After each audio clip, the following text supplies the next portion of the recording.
Welcome everybody. Let's make sure my microphone's working. There it is. Cool. All right, we made it. Sorry for being late. We had a couple tech issues there. Beyond 20 was poking fun at us, but I think we got it squared away. Welcome everyone to Rumors of the Dead. My name is Kevin, aka It's So Sublime. I'll be your storyteller for this evening, and welcome to Rumors of the Dead. So Rumors of the Dead is our interactive, I like to use that word, interactive vampire stream. We play a Vampire the Masquerade 5th edition Chronicle set in Los Angeles. It is a homebrew campaign that we are working on ourselves. And it gives you guys in the chat the opportunity to interact with it by adding elements to the story via our rumor system, which you can check out at the top. If anybody has any further questions about it, I'm happy to explain those. But just real quick to give a recap of how our show works. We've based the entire story essentially off of rumors. So as rumors come in, they start swirling around the city, giving these kindred a lot of different possibilities that they are unsure which direction to head in. Every time we hit a certain milestone, which I'll just go ahead and say is every $100 that we make total with those donations, one of those rumors does become true, and that kind of becomes our story arc for the next couple of sessions. As we're just getting started, we kind of started with a generic storyline, and we're still progressing with that as well. As we're closing that out tonight, but we're always looking forward for more rumors to start swirling around. We have 4 or 5 of them already in play, and I'll try and get those posted to my Discord this week if you guys want to check out those, see what's there, and add further evidence to them. But anyway, let me go ahead and get started with our players tonight. Let's go ahead and start at the top left, like usual. Clark, what about you, my man? Who are you and what do you do?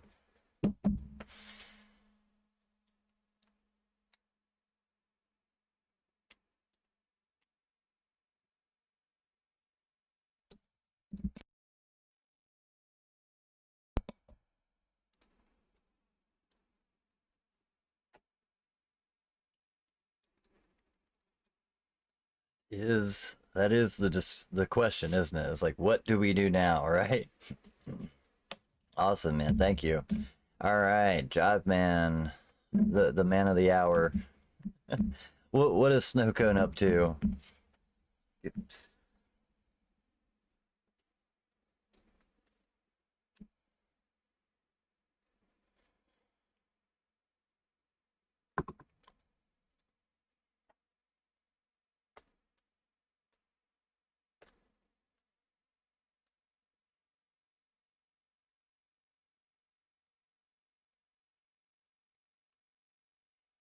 Yeah. I think he would be questioning a lot of things at this point.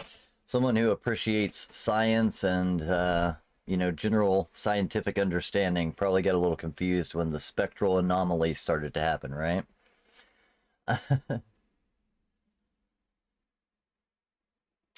Oh, The Discord sound. okay. I got it squared away. Damn Yeah, it. because we hear through Discord. Yeah, I was about to say. And the weird part was it was showing up on my desktop audio, but it was pulling in from the wrong source. All right, well, let's try not to do this twice in a row, but I'm glad somebody caught it early enough. Let's go ahead and, if you want to, Clark, you can go ahead and give a quick recap on yourself if you want, since they missed yours. Still Clark / Still Jamal, Sumner from Texas, 2 years old, with his best friend Newmar, who's 1 year old, traveling to Texas to discover their kindred identity. Yo, I'm actually just hiding this way I can't ever turn that off or switch that audio source again. There we go. All right, and Jive Man, sorry, I know you were kind of in the process of describing your thing, but feel free to go ahead again if you want to. Sure thing. That's Hello, all everyone. All right. Hello, everyone. My name is Jive Man. I go by he/him pronouns, and I am playing Snowcone, the mad scientist pharmacist that is from the Salubri clan, who's got a lot of questions about what just happened tonight. Lots of questions. That's for sure. That's what we were discussing when someone called up. Yeah. For example, what the fuck is this rock that I'm holding? Oh, yeah. I didn't even think about that part. Yeah, I just thought the ghost in itself would probably be a lot, but yeah, you kind of saw some spiritual stuff there that doesn't make sense. That's interesting. Do you have the rock? He hurled it at a ghost, so Can go pick up the rock. Oh yeah, I am looking at this rock from every geometrical angle I could possibly observe it from. Like I'm playing with a Rubik's cube. Just the fuck is this? awesome. All right, well, let's step on down to Paul. Paul, you want to tell us about your character? Hey there, folks. I'm Paul. I'll be playing Bart, our resident fixer, and the person that has to solve the practical problems of we have 2 bodies sitting here in front of us that have been killed by a ghost, and yeah, stuff like that. Also, just trying to live my life. I'm the only resident of, well, like long-term resident of the city, so got that going for me. At least On maybe you to my might know colleague. somebody to call for help. Did I go the wrong way? Oh, yep. There it is. All right, Numar Esnis. I'm Numerousness as a player and Numar as a character. Numar was turned by his friend Jamal up there, and he basically similar upbringing, came from Texas. They were friends, and his friend sired him and brought him into LA, and now they're vampires together. We're friends. That hurt. And that's Yeah, kind of where we're at. that dynamic happened. Yeah, that's it's a fun dynamic to play with. Also, by the way, please keep pointing at each other. I fucking love this. I'm glad it's not just me. Did I get I'm it wrong? always the Yeah, yeah. We all got it wrong. It's all good. Please continue. I like it. All right. Yeah, we got an interesting little club coterie here. We do take a light, sillier kind of approach to a game. One thing I want to kind of start off with before we even get into it is I've had a couple questions about our game this week. And I do want to mention that, you know what I mean, we kind of keep a very, this is real, you know, vampire, this real, you know, role play. We kind of be friends at a table playing a game, and we try our very best to be serious, but we do have our own kind of little, not necessarily homebrew things, but our own quirky way of playing the game. We have added a couple little homebrew, you know, sessions or concessions in there. But yeah, for the most part, I just want to, you know, take a second to realize if something you see doesn't match what you're expecting or what you've heard familiar to a rule or something like that, please just excuse us for playing the game the way that we've come to enjoy it. All right, so as we left off last week, as several of you had mentioned, there was a lot going on. Our kindred had went to see the Baron Izzy, or Isabella Noir, by her full name, and she had asked them, I guess at first she had informed to them that there was a small issue taking place that they could help with, and that was that the previous caretaker, as she referred to it as landlord, of the few blocks where they live, had went missing. A Nosferatu that had previously kind of kept things under control in that area just to make sure that nothing got too crazy as far as that goes. And he has been missing for approximately 2 months. So she had elected that this group of kindred work together to serve as the new landlords of that small little piece of domain. You know, she deals out, you know, small quadrants of her city to all of her kindred that are underneath of her as a way of saying, here's some, you know, feeding ground and a place to call your own, but I want you to take care of it so I don't have to micromanage every block in the city. It's a clever way for her to handle her affairs while still doing what needs to be done to protect you overall. As a bit of a test to confirm her suspicions that you were capable individuals, she had asked you to step outside and handle some protesters that you had saw on the way into the club. They were there protesting what's, according to their signs, they were there protesting gentrification. You know, kind of the rise of, you know, fancy clubs and art galas that are moving into the neighborhood that are driving out small homes and families. You were pretty easily able to dispatch the protesters for the most part. Some of them gave you a little grief, things like that, but you got through them pretty quickly as far as I saw it. But as those crowds were dispersing, you happened to see a man step out of a car wearing regular street clothes, but definitely had some signs of gang affiliation, attached to his person. And he pulled out a gun, pointing it across the street at a rival gang member that was standing on a corner peddling drugs. Killer Wolf, thank you. Thank you. Once, as he went to pull the gun, Numar, quick thinking as he was, took one of the protesting signs and beat the shit out of him with it. Kind of slammed him in the back of the head and stuffed him back in his car and said, "Get the hell out of here." A look of confusion washed over his face, unsure if it was from his surroundings, the situation, or the fact that this seemingly young kid just whipped his ass and put him back in the car like he was a toddler. And told him to go on along his way. He definitely seemed a little concerned about the situation. It was right around that time as the last of the protesters are leaving and this person is getting ready to pull out of the parking lot. They heard the screams of several skaters coming from around an alleyway. When they went to investigate what this additional situation was, they found that one of the skaters was being held aloft in the air, seemingly by nothing, choking and holding his throat. With a little quick use of auspex, our snow cone scientist here was able to realize that there was a specter holding this child up. Once noticed, he took corporeal form and a fight ensued. Our party fought this ghost, but the sounds of combat did attract the attention of several cops that were trying to disperse the crowds as well, that ended up getting caught in the crossfire. It was unfortunate for them. But that's where we had just left off, is after you had resolved, or you'd finally killed or seemingly dispatched this ghost. Can you kill something that's already dead? But you dispatched of this ghost and were left with the corpses of two cops. Baron Izzy had sent a text saying, "I see from the cameras, I will send aid as I can," and left it more or less said, "Clean up what you can before anyone else comes," and left you to your job. So you're now standing in this alleyway. Let me go and switch to our other map. You are currently standing in this alleyway over the corpses of two dead cops.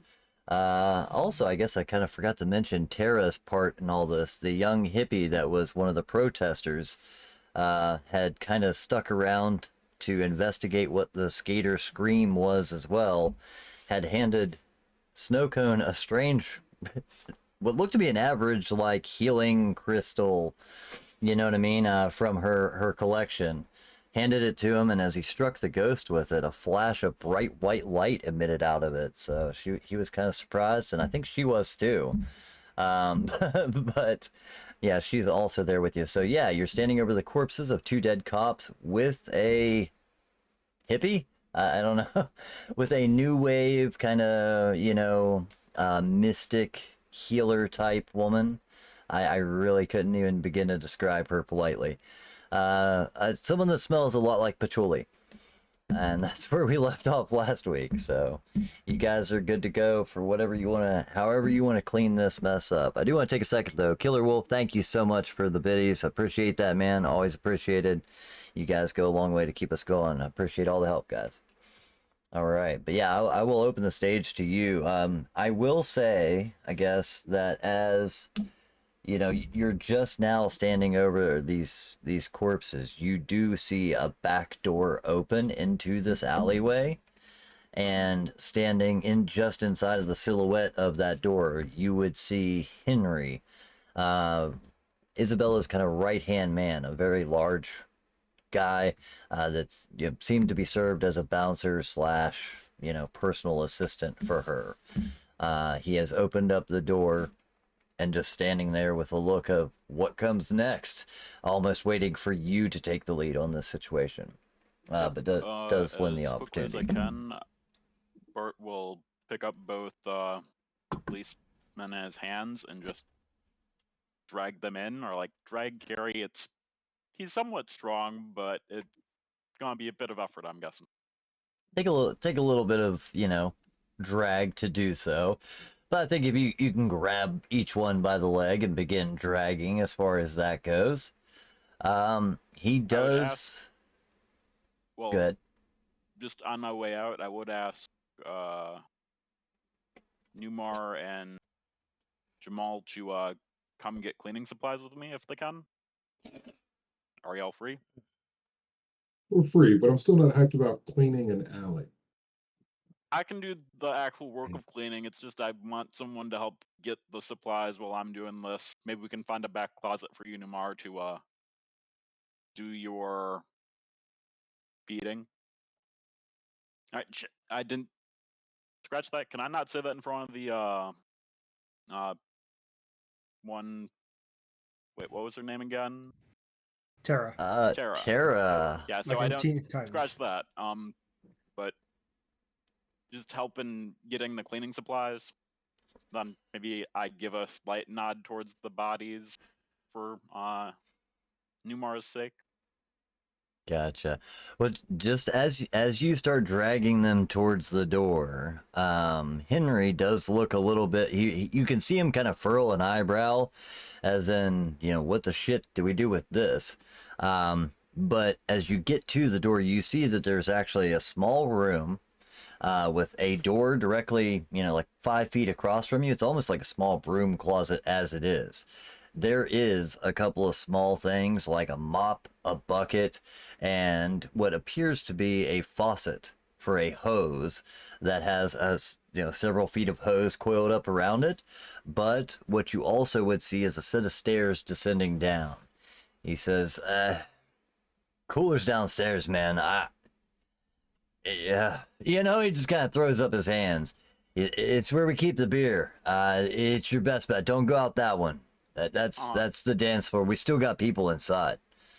Am I leaving a trail of blood behind me? Like, are they still actively pouring? Actively pouring blood. Yeah. These guys are bleeding.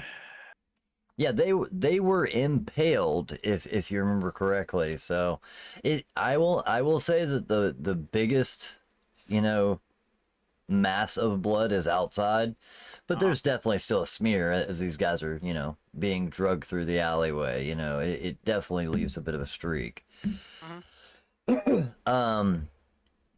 I guess it's at this point, Snowcone, you are definitely standing there next to I don't want to say catatonic, but definitely in shock Tara. Like I said, she just seems slightly stunned. Her jaw is stuck in a permanently dropped position. You see a little bit of sadness, in her eyes as she watches the bodies being dragged away.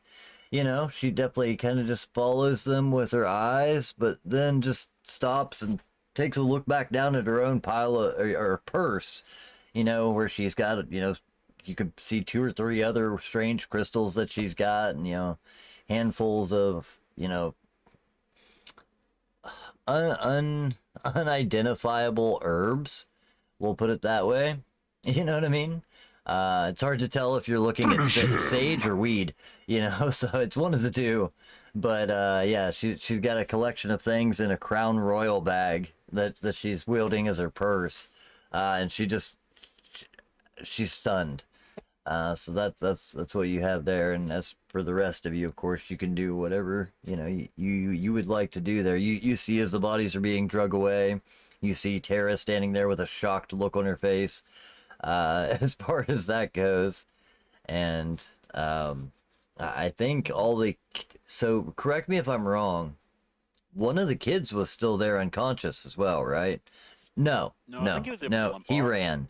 Yeah, no, I remember now. As he was finally able to catch his breath, he did take up and run with his friends. I think they were kind of helping him, get him out of there as they ran away. So the kids are also gone as well. But yeah, you definitely have at least one mortal that witnessed this incident. There's, the 2 dead officers as far as that goes, but taking a quick look around, you're not immediately seeing anyone else. There is still a cop car parked out in the parking lot, but Good. I'll get the hose and leave it in the alley, How about the cop and go car? get the cop car and move the cop car into the alley as well. Yeah, because Oh. that's definitely gonna be something that they're gonna come looking for, because that thing has tons of equipment for letting you know where it is. gotcha. So one of you's doing hose, one of you's doing cop car. Was that my understanding? I went and got the hose and put it inside of the alley, and then I went to go get the cop car. I would start working on the hose cleanup of like first hose down, then do a scrub, then hose down more. I have no intention of scrubbing anything inside of an alley. It's an alley. Uh-huh. You're trying to sweep the Gotcha. beach. Well, as you take the corpses in, do you take them down the stairs or do you just leave them in Yep, this first little entryway? It's a little up to Newmar. Where do you want them set, bud? Well, I'm gonna help you pick them up because I don't want you dragging like an arrow, like a line of blood, all the way Okay, to the yeah, we door. can try carrying We'll better as just two-man one carry person it. carries one. Well, it's still two bodies, so two-person carry two bodies or 1-to-1. We'll I probably do a mean, two-man carry per body. I'm thinking, Okay, we're leaving one out here for a at little least to while get you longer. to Okay, the door. sure. Yeah, just get him to the door, and then we'll get the other one. I'll And say between kindred strength and the little bit of time that you do seem to have, you know what I mean? We You're still like able to. circling the bodies, trying to figure out how to get them picked up most efficiently here. Just three-man Stooges style, the two-man right now. I just, I like dude, you're that getting blood visual. everywhere. Oh, it's on my boots. Yeah, we'll be on our clothes, but I at least have a bit more experience cleaning that off. I have more, at least now a couple times doing that, so. Right. Yeah, it's Yeah, awkward. I'll help you get it inside. It's absolutely awkward, but you're able to get between kindred strength and, having a couple of minutes now as most of the other issues have dispersed. You do have time to get both bodies downstairs. As you approach the or enter the downstairs area, get to the bottom of the steps, you see that it makes a turn into a small room. There are kegs lined up along one wall with a series of hoses that run up to the upper floor. You would presume that's where the taps work.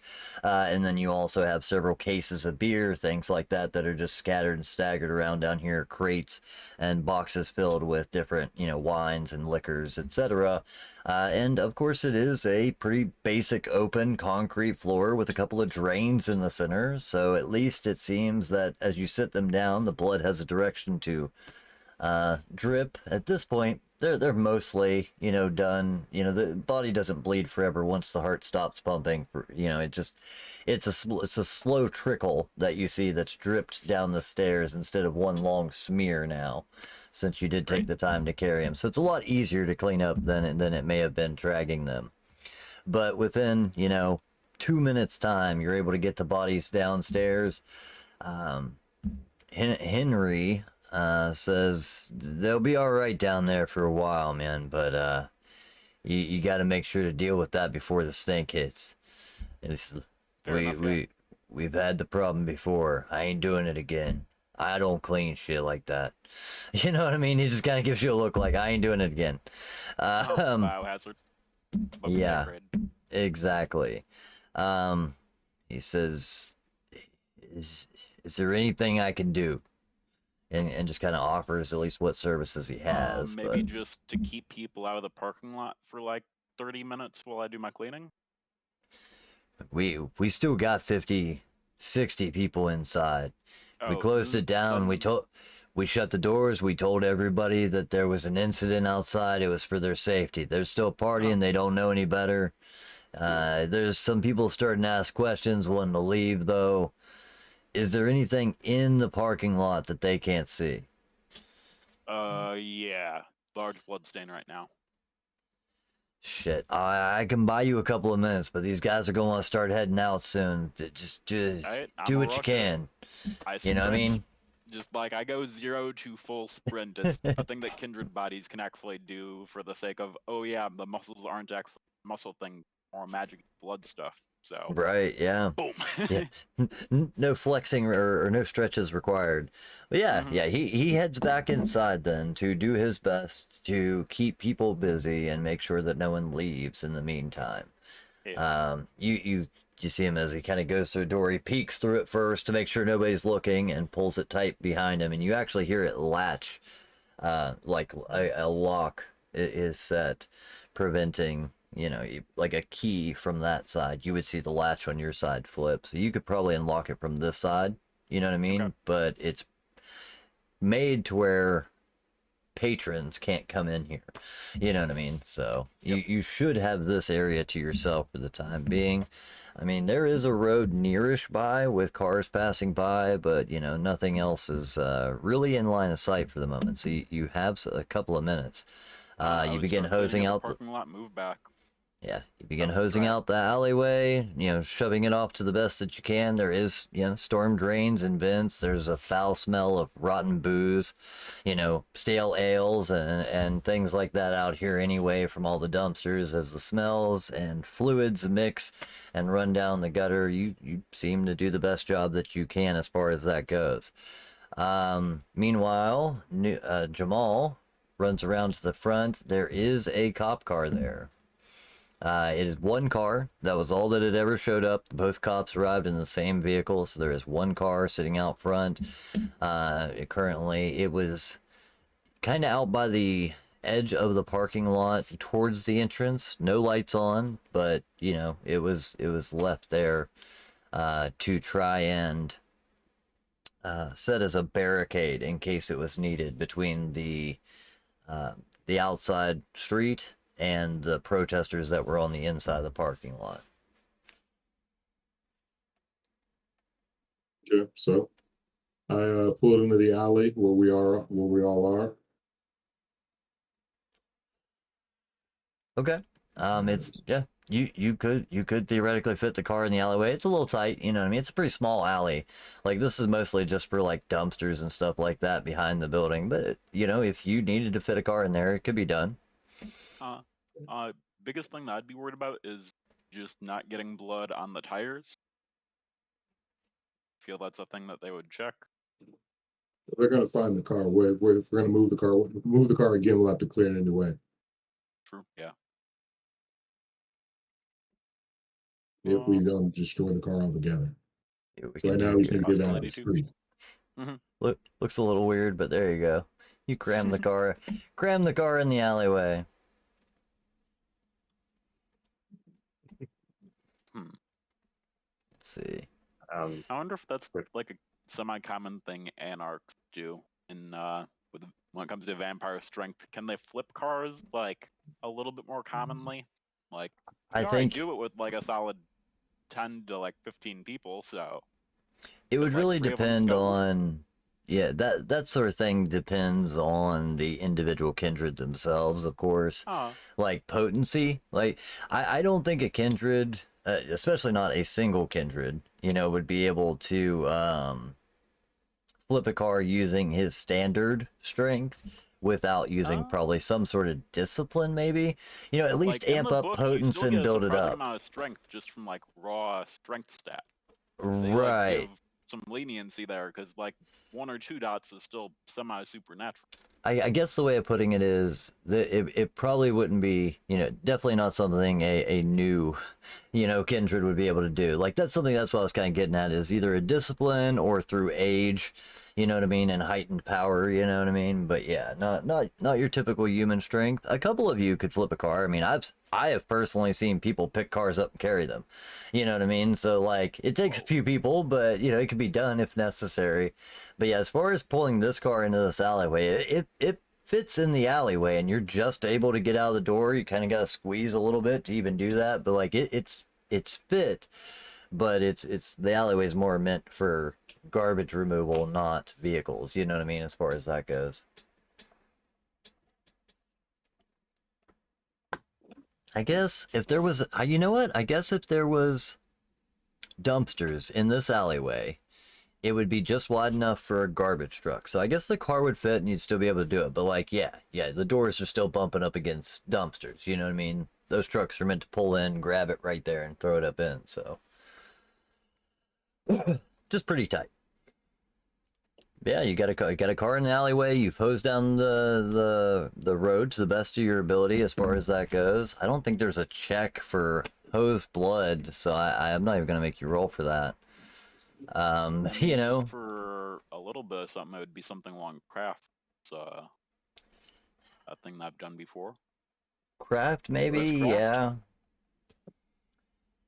I was trying to see, is there anything else? Yeah, What? sure. Let's go for that. If you've got craft, I will take wits and craft. You know what I mean? Just to make sure that you've hosed it to the best of your capability.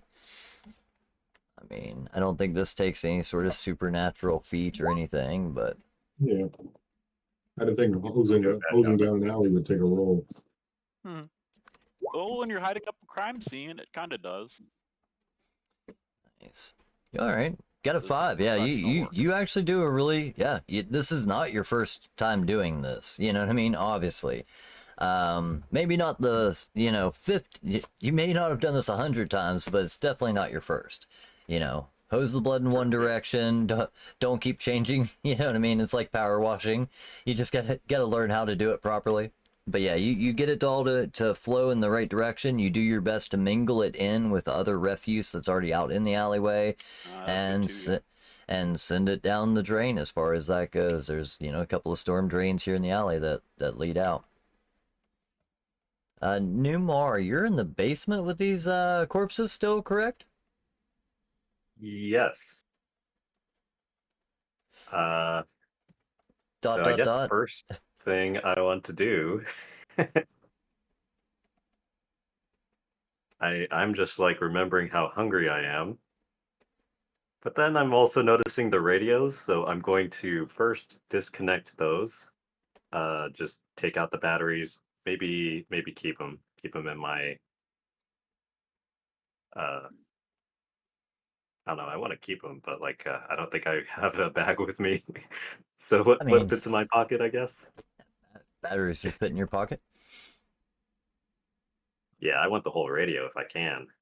Oh, okay. Yeah. Yeah, I'll probably just hide Um, like a radio in my back pocket. It'll fit, I think. yeah, it would be like a, normally a large cell phone essentially, but like one of those old Zach Morris brick phones, you know what I mean? You can fit one of those in your pocket. Walkie Right. talkie is, average size. And then I think I want to feed one of the cops. I kind of assumed that was coming. That's why I was waiting and asking here to see where that went to. I don't think there's really a role required here. I do know that there are some roles for things like that, but I don't think you're gonna need to roll just to It's not feed a on a hunt. corpse. It's You can definitely just not feed. resisting. Sorry, what was that, Clark? Yeah, it's not a hunt. You can just feed. Yeah, exactly. There's no necessary, not necessary for any sort of role there. So, yeah, you're more than welcome to feed on these corpses. You do have the Iron Gullet merit, as well as this is kind of your preferred style, right? Is mourning or those that are being mourned. you know. Right. I Um, still have what like the is your bloody pipe, what so is I your was just like current sniffing it. what is your current hunger, by the way? I believe you were up to It 3. is 3. 3, okay. Yeah, I mean, at this point, there's definitely no risk of going too far. You know what I mean? The honest to God's truth, the hardest part is due to the blood loss. You're kind of like when you get to the bottom of a Capri Sun and you're sucking the bag flat a little bit. You know what I mean? There's a little less blood in there, but you're still able to get it. I can say you can easily get 2 dots of blood out of these things. For those that do not know, the only way to get that last dot off of there is by finishing a mortal. Taking that last heartbeat away. So to feed off of dead things, I don't think that's actually possible. So you can get yourself back down to your starting value of 1, of course, but still got to maintain that. We always have a little hunger, right? Sorry, Seems guys. like Right. it. Apologize. The size has been nuts. Just kind of look over my shoulder, make sure no one's looking at me, and then, I'm smelling that pipe that had all that fresh blood on it. I'm like, tasty cop. Uh, There's definitely a hint of powdered donut in there for sure. Just a little hint of powdered donut and coffee. I actually say you might even get a little bit of that caffeine jolt. Maybe you haven't had that in a while. A little over caffeinated. These guys are definitely the type that are, late night guys just trying to get through a shitty shift. These aren't your prime fit police officers, stuff like that. So there's probably a lot of coffee just to keep these guys going throughout the day. So yeah, you get that nice caffeine buzz out of it as well. Can I also take their wallet?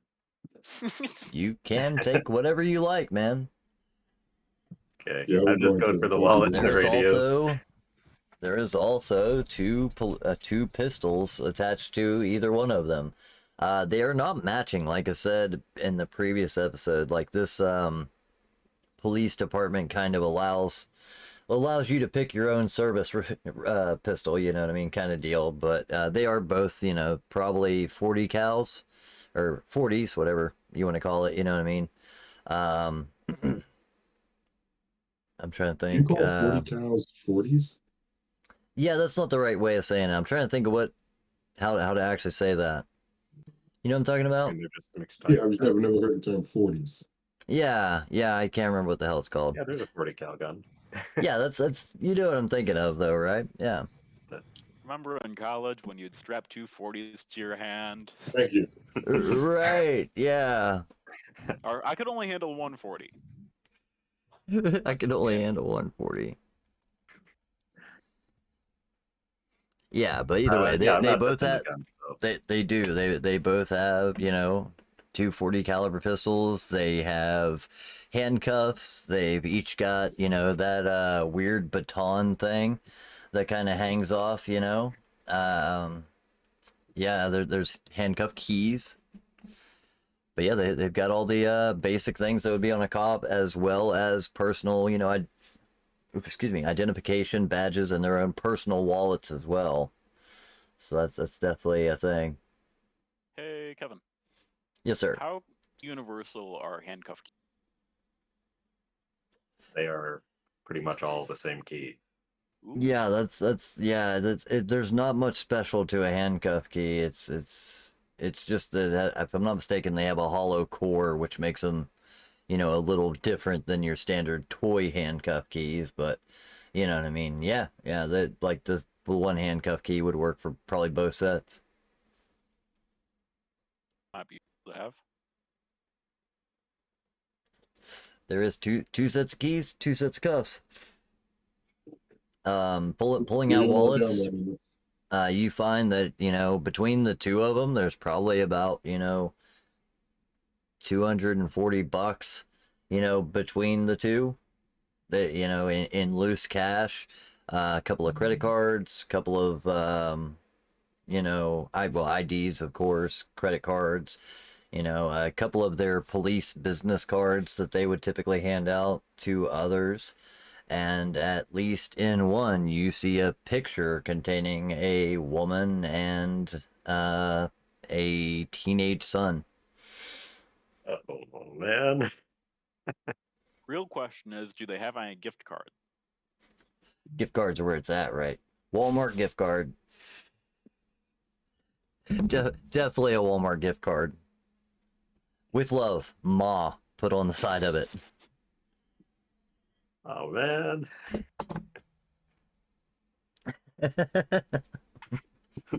I'm just gonna go see what the others are up to. Take the So you didn't wallet, take take the anything? radios. It's like I'm sad now. Pat my belly a little, but But yeah, I'm assuming you do go ahead and grab the wallets though. Do you take anything else? Keys. So you mentioned something about the handcuffs or something.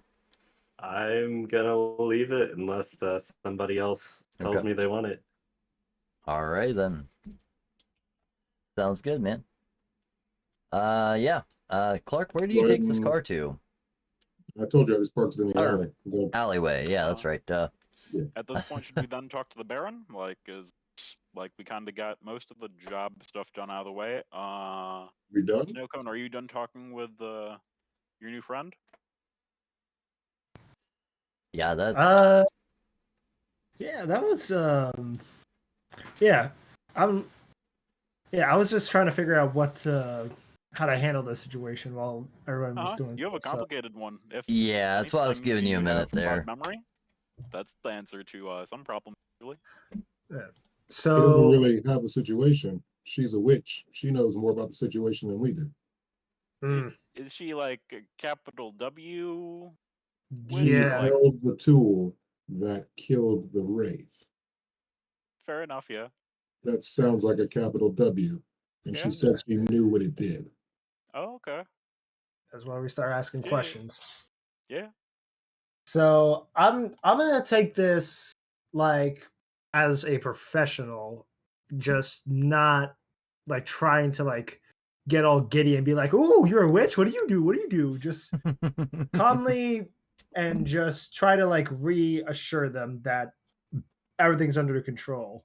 So I'll approach them and say, "So I assume you have quite a few questions about what you just saw."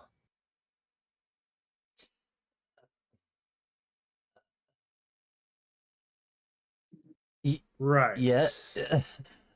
She just kind of starts keep trying, and then at a minute she's like, "Just tell me I ate too much acid again, right? This isn't real. I just want to go home."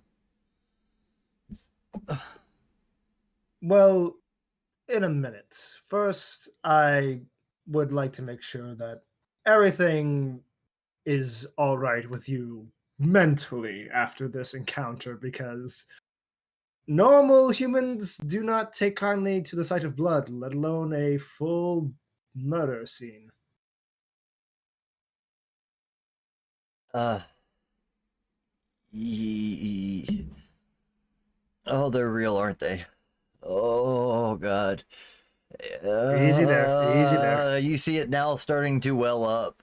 You know what I mean? I'm gonna move them away from the scene so they don't have to look at it. I'm gonna move them. Matter of fact, I'm gonna move them to my truck so they don't have to like keep looking at this. Gotcha. Yeah, I was about to say this would probably be, just to kind of retro for you since, I was saving yours for last. This is probably while like the sidewalk is still being hosed away, things like that. The car is currently being moved. That she starts to have this actively moment that the actively whistling. Yeah, having a good time. Where do you move her to? Because as far as like, you could take her further into the alley. That would be following the bodies, but they're downstairs closely ahead of you. Or do you take her anywhere else? You know what I mean? Just, you said you drag her away, but I didn't know. Yeah, I was gonna like guide her to like over like here because I'm assuming that's where I parked my truck Gotcha. Could you reping one more time? like around There here. we go. Okay. She does start to cry a little bit, but without any real understanding of what she just witnessed. A lot of chaos, kind of just took place, and she saw ghosts and death and dead cops, things like that. She is definitely starting to sob a little bit. She says, it's not cool, man. And she just kind of keeps mumbling to herself a little bit. But yeah, she'll for the most part follow you as she walks past the bicycle. Like she's trying to grab a hold of anything that still is normal. I need my bike. I'll help She you just kind carry of looks your at it. bike. Yeah. Okay. You Yeah, could. I'll help carry the bike with her to my truck so that way, she can still hold on to reality and if she's crying, I'm not gonna try to like wrap an arm around her. It's like I'll let her, you know, go through the emotions the way they want to. Gotcha. Yeah, if you want to, if you, as you pick up the bike, she just kind of acknowledges that, like, she doesn't really know what else to do at this point. She didn't directly see any of you guys harm these cops, so it's not like she's afraid of you particularly. You were there to help stop the situation. So yeah, she would follow along, kind of a bit of a, almost a stagger, like a drunk person. She's a little just unsteady on her feet. But as you're able to get her over to the truck, do you sit her down in the truck? Kind of let her have a place to sit, or just kind of post her up against it, or what? I would let them sit down in the truck, yes. Okay, yeah, she'll climb into the passenger seat of the truck, and she just kind of sits there for a moment with her little bag still out in front of her. And as she kind of looks down in it again, you see her start immediately reaching in, and she produces what looks to be a newly rolled joint, and just puts it in her lip, a little shaky, and starts trying to light it. As she takes like a few hits off of this thing, she breathes for a few minutes, and she's like, so like, I'm used to being in LA and shit happens here, but I've never seen it before, and that thing doesn't happen here. I talk about warding away spirits, but what the hell was that thing? She kind of has a moment. Well, let's start off with introductions before we get to questions. What is your name? Tara. My name's Tara. Hello, Tara. You may call me Snowcone. She kind of hesitates in a moment and looks, and then just, yeah, I made up my last name too. I go by Tara Moon. It's a stage name for my TikTok. She takes a moment.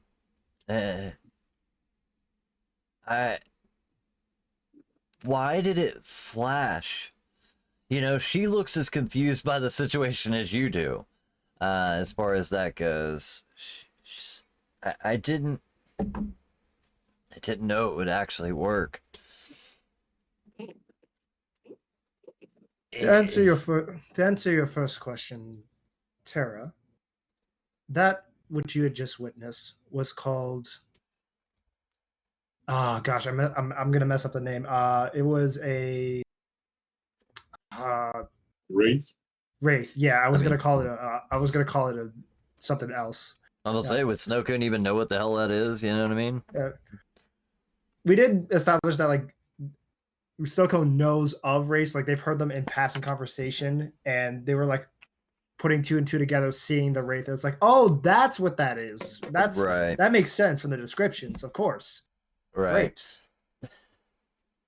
I think, yeah, you've probably heard a variety of different names, used: wraith, ghost, specter, all the different names over the time. But yeah, as she just kind of acknowledges, like, right, but it was real. It touched people. I've done cleansings, and like some of the people that I help, they say like they've seen things move, but that thing was real. And she just kind of gets wide-eyed at the concept of it. You're a ghost hunter? To some extent, that is more inaccurate. What you could call me is someone involved in the world of the undead. Okay, like a priest or something, or Priest. no. Yeah. Right.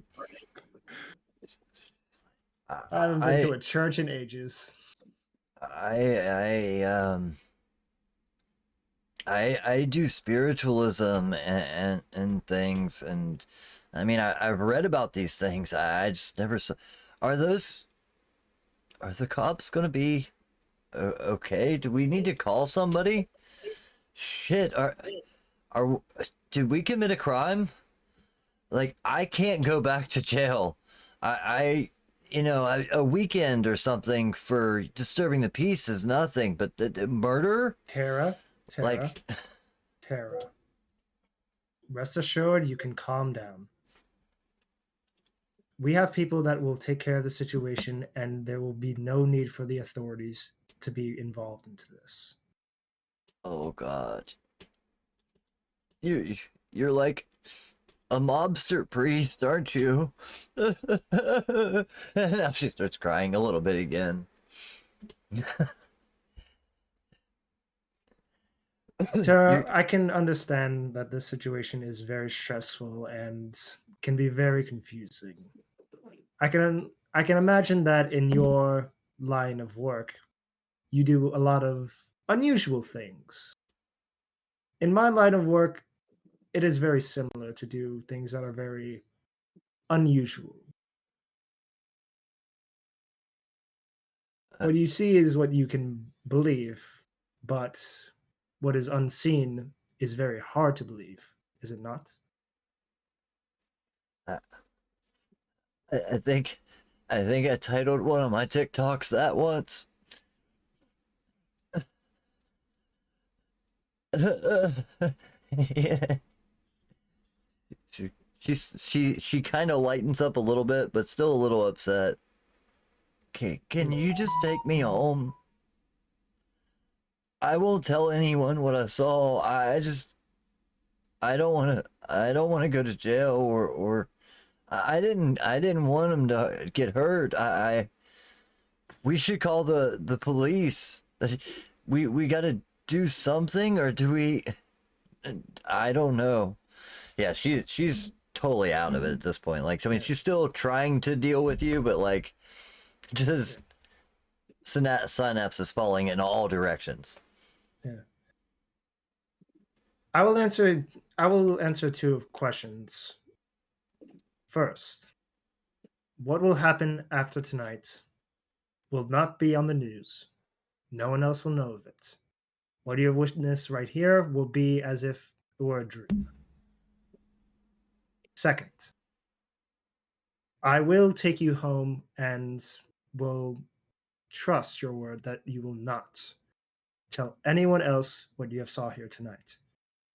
However, I will need a bit of compensation to get you home.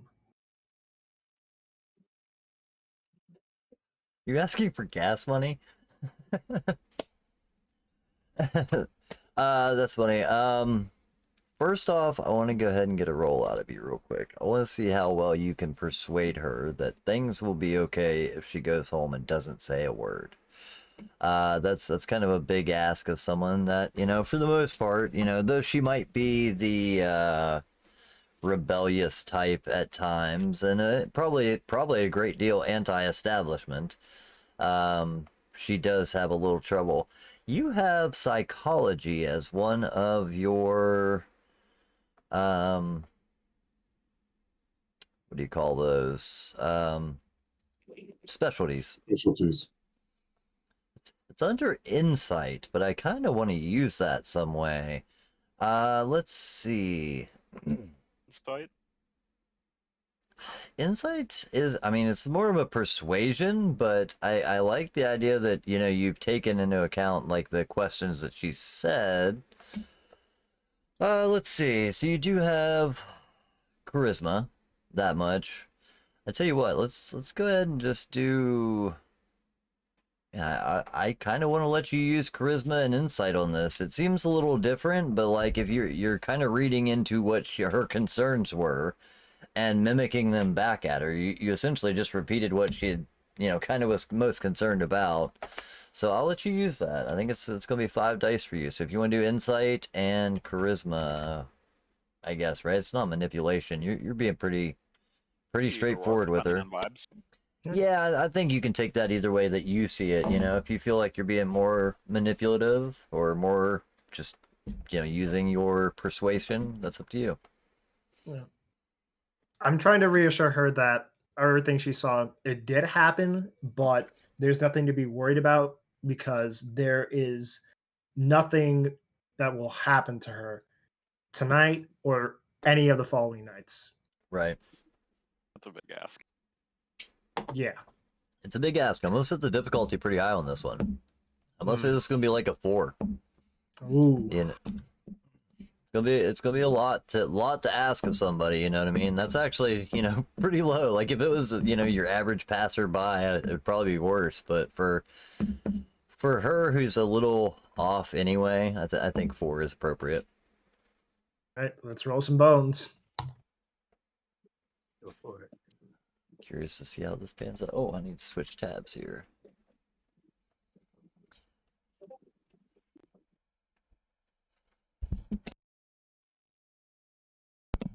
I heard the beep.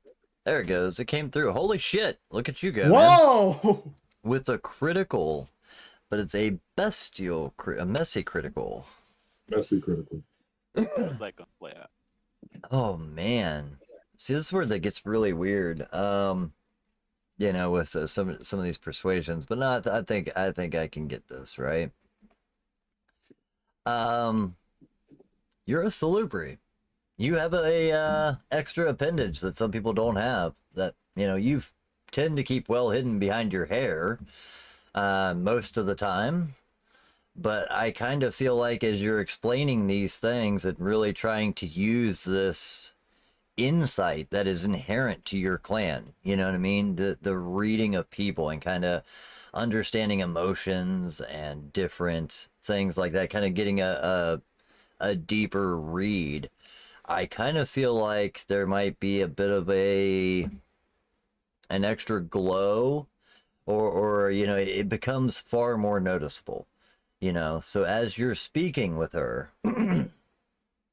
and telling her, things are going to be all right. You're not going to talk about this, but no one's going to hurt you now or ever again, kind of, or any time going forward. As she looks at you, you see her eyes kind of narrow, but not on your nose where typically someone looks when they're staring at you, but at your forehead. And then you see her eyes go a little bit wide as she realizes, shit, you're not natural either. You know what I mean? So it, definitely may have caught more about you than you wanted her to, but ultimately she gets quiet at that point. Right. I won't say anything. And if you so wish, I can grant you the permission to forget what you saw tonight. If you so wish. Oh, man. Let me find my dice. I didn't have my dice in front of me. Where are my damn dice? Oh, that's weird. My dice are missing. Let me use the built-in dice. Usually I keep these on the desk for this reason. Let's see here. I'm just going to roll a couple of dice to see what we get out of this.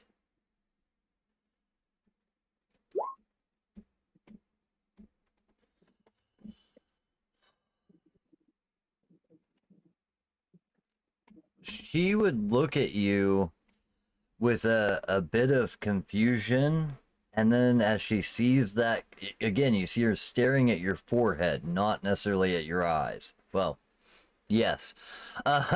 But she says, no, no, I won't say anything, and I'm okay. There's no Very need. well. There's no need to do anything. And you see her kind of put her head down a little sheepishly, a little bit more confused, maybe, but does put her head down and say, "No, I'm okay." I just gotta take something. I'll be okay. You see her start rummaging through the drugs. purse. Yeah, you see her start rummaging through the Crown Royal bag again. If you so wish, Tara, I am a pharmacist, and I do have medication to help people through depression or through episodes that are too great for them to handle. This is my workshop, and he'll gesture to the back of his truck. I I think am a pharmacist. she probably didn't even realize as you're walking towards this giant ice cream truck decked out as a pharmacy. The snow cone has been replaced with a pill bottle or whatever we decided on doing up there. You know what I mean? She kind of takes a look around and Whoa, what do you got? You know what I mean? You've piqued her interest for sure. Remedy carry on me, I carry for people that, day-to-day life, penicillin, aspirin, and for people who sadly who have addictions, I do have such Klonopin? dirty uh, uh heroin, but that is I do Oh, not give that that she kind of prescription takes to this. anyone. Yeah, she'd take a bit of a step back at heroin. You know what I mean? It's like, no, even I have a line. But Thank you. yeah. She's like, I think I got some Xanax and some antidepressants, and she's like scrabbling around. You see now she's pulled out like 3 or 4 pills. Hard to tell what they are. You know what I mean? Probably one of them is, like a Xanax. You know what I mean? This is an anxiety thing. You could tell she's kind of an anxious person. When you talk to her several times, she was slow and slurred, so probably something she regularly takes, even if she's not supposed to. And then you I see have like a an idea. Prozac in there too. But if you're offering her something, she'll consider it. You know what I mean? So if you pull something out or whatever. Yeah, I have an idea. When vampires feed off of humans, it's not an unpleasant feeling. It's actually more of euphoric Correct. feeling for the person, right? Correct. So They experience a mild sense of euphoria during the kiss that actually is pleasurable to some. Most of them also are left with kind of a hazy memory of the situation too, thinking of it as, kind of like a mild eroticism, maybe. so what I will say to Tara is the medicines I have here are good for a few hours, but they are not lasting. From my as I'm looking at Tara, can I notice that, like, oh yeah, they're not looking at my eyes, they're looking like up here. Yeah, yeah. You can tell as you tried to use your kind of special senses, it's definitely drawn some attention to that eye. And then just go, I'm terribly sorry you had to see that. As you can tell, I'm someone with a bit of a gift, and my gift allows me to help the less fortunate in what you can actually understand as mysticism, spirituality, and even to some extent, even emotional therapy.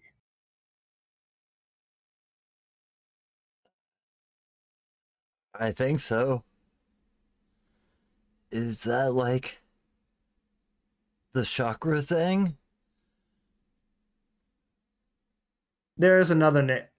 My, I guess you could call religion for this case, have a different name for it. We call it Golconda, but that's not important right now. I can give you a bit of spiritual healing to help alleviate the stress you are feeling right now, if you will accept. Um, let's see. Tell you what, go ahead and give me one more persuasion on this one. Because she's not averse to the idea of mind alteration. You know what I mean? She doesn't want to forget based off what she's seen so far, seen and heard. But at the same time, she is okay with something that might take the edge off a little bit, so to speak. I'll even let you go ahead and use the same charisma psychology roll there. So if you wanted to use that, you're more than welcome to do so. All right. You know what? Actually, just real quick, since I forgot to mention it, when you're using the, well, honestly, it's been a while since I've used these sheets. When you're using that insight, does it offer you the ability to add the +1 dot? Because you actually do get +1 dot for that specialty. I'm not sure because Yes. when I click on psychology, it just like opens up the Let's see. type. It only rolled five dice, so if it asks you for a dice pool modifier, you're able to put in 1. It does. Oh, okay. It does, you said? Yeah. The only reason I was asking is I just saw where it rolled 5 dice. He's got 3 in charisma and 2 in insight, so that seems like just the basic 5, right? He should have had 6 on that roll, if I'm not mistaken. He succeeded. It wouldn't change anything. Right. I was, for this roll to make sure that he's getting the full roll out of it. So yeah, if it asks you for a dice pool modifier, yeah, feel free to put in +1. Okay. Yeah, just put in 1. It'll do the add for you. Okay. Is it going to be the same difficulty then? Yeah, I think so.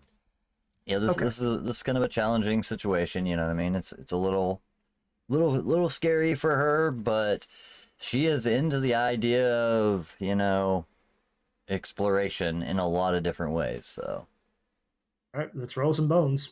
Hwah! clickety clack. Oh shit, that one is a lot different of a roll. Yeah. It's almost like the polar opposite of what I freaking rolled. You All do have the right. option of spending willpower to roll 3 non-blood dice. That's what I was just about to say as well. Is you can roll three black dice, or 3 of your non-blood dice there. You would have to get a success on all of them or a critical on 2 of them. You know what I mean? But it is still within the range of possibility, as we've seen. So that's up to you if you wanna take a point of superficial willpower. So right under your willpower, you'll see where it says like willpower reroll, I think, something like that. Yeah. If you click that, it'll ask you how many dice. You can put in up to 3. Okay. So 1, 2, 3. Okay. Submit. Difficulty is still the same, so at 4. So submit. See what happens. You have a willpower of 3. Yeah, he does. Yeah. Yeah, it does. Very low willpower. All right. Well, it didn't seem to work out as well as you'd hoped. But luckily, yeah, definitely make sure to mark your willpower as well. Just put a slash across there or whatever. So, luckily for you, the question wasn't necessarily, going to change her initial, I'll stay quiet mentality. But it does lead to, no, I don't think I don't think I want that. I don't know what you're offering. It's okay. I got stuff, and you just see her down the handful of pills at this point. She I kind of flinch at that because I'm just like, that's not an amateur. You know what I mean? Yeah. But yeah, she takes the handful that she had out of her purse, of course. You know what I mean? So like, that's Either way, a cocktail of drugs, though. As a pharmacist, like that's a cocktail of drugs. That's gonna do right. Whew. Yeah, you as a farmer. Yeah, you with just your skills in pharmacy knowledge and things like that. It's a stern dose of depressants and antipsychotics. You know what I mean? She's gonna take a nap at some point. But you also have dealt with addicts before. You know what I mean? So if she has any experience in this, it's probably something that's not gonna kill her. Just gonna fuck her up and make her sleep a little bit. So yeah, she takes a small little cocktail. You see her continuously still smoking this joint that she had, and just she's visibly shaken and actually probably shaking a little bit. But as the shorter the joint gets, the more her nerves do tend to calm. And she actually at one point would stop and just look at you and she'd say, I don't know what else to say. People have always called me crazy for believing in this stuff. But now that I know you're real, that all this is real, it validates me. And she just, thank you, I think. And kind of looks down at her bag full of rocks again, just goes back to like, holy shit, this stuff actually works. It's a bit of a surprise to her, but it's validation that maybe she's not crazy, you know what I mean? As so many people have kind of given her shit for. But since we've taken a minute there, let's go ahead and switch back over to the rest of the Cody as she zones back out into her bag of rocks. Definitely allowing the drugs to take hold.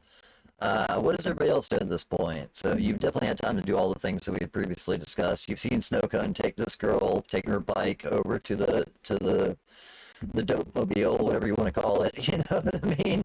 Hey, Kevin, your mic's going out right now. My mic's going out? Yep. Interesting. crinkly. Yeah, I just started hearing it too. Let's see what I can do here. But unless anything else, I say we go talk to the Baron. It's 3. Well, not going in and talk to the bear until we're done out here.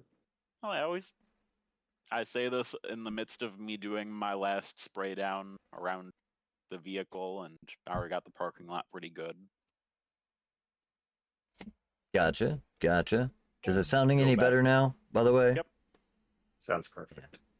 Yeah, it's probably my wire again. My plug's a little bit loose at times, so thank you for catching it.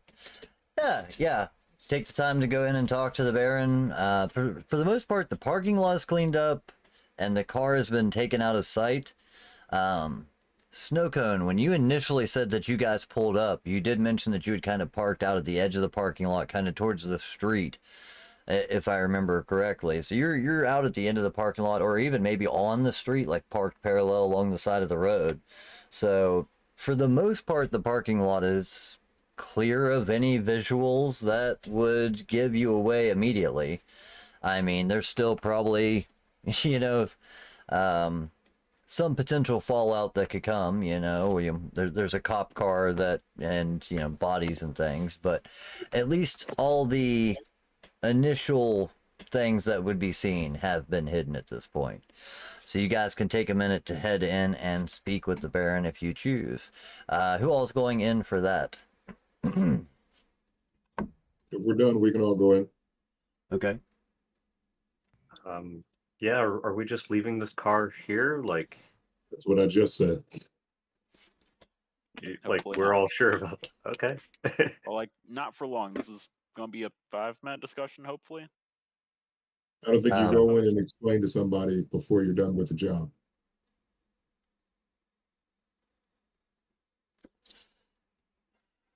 What's the plan with the Or what's car? that? What? A debrief? You don't debrief before you're done. We're done enough. All right. You're the cleaner. Snowcone, what do you do? Do you head back into your friends after this conversation, or do you stay with Tara? After she consumes this handful of pills, you do see her kind of lay back and take a second, and she closes her eyes, not to go to sleep, but just to kind of, you see her start doing breathing exercises, and you actually would probably hear her start chanting a couple of mantras and things like that she's aware of. You would see that she is subconsciously rubbing a stone in one hand that she has. You can see an obvious thumb wear mark on.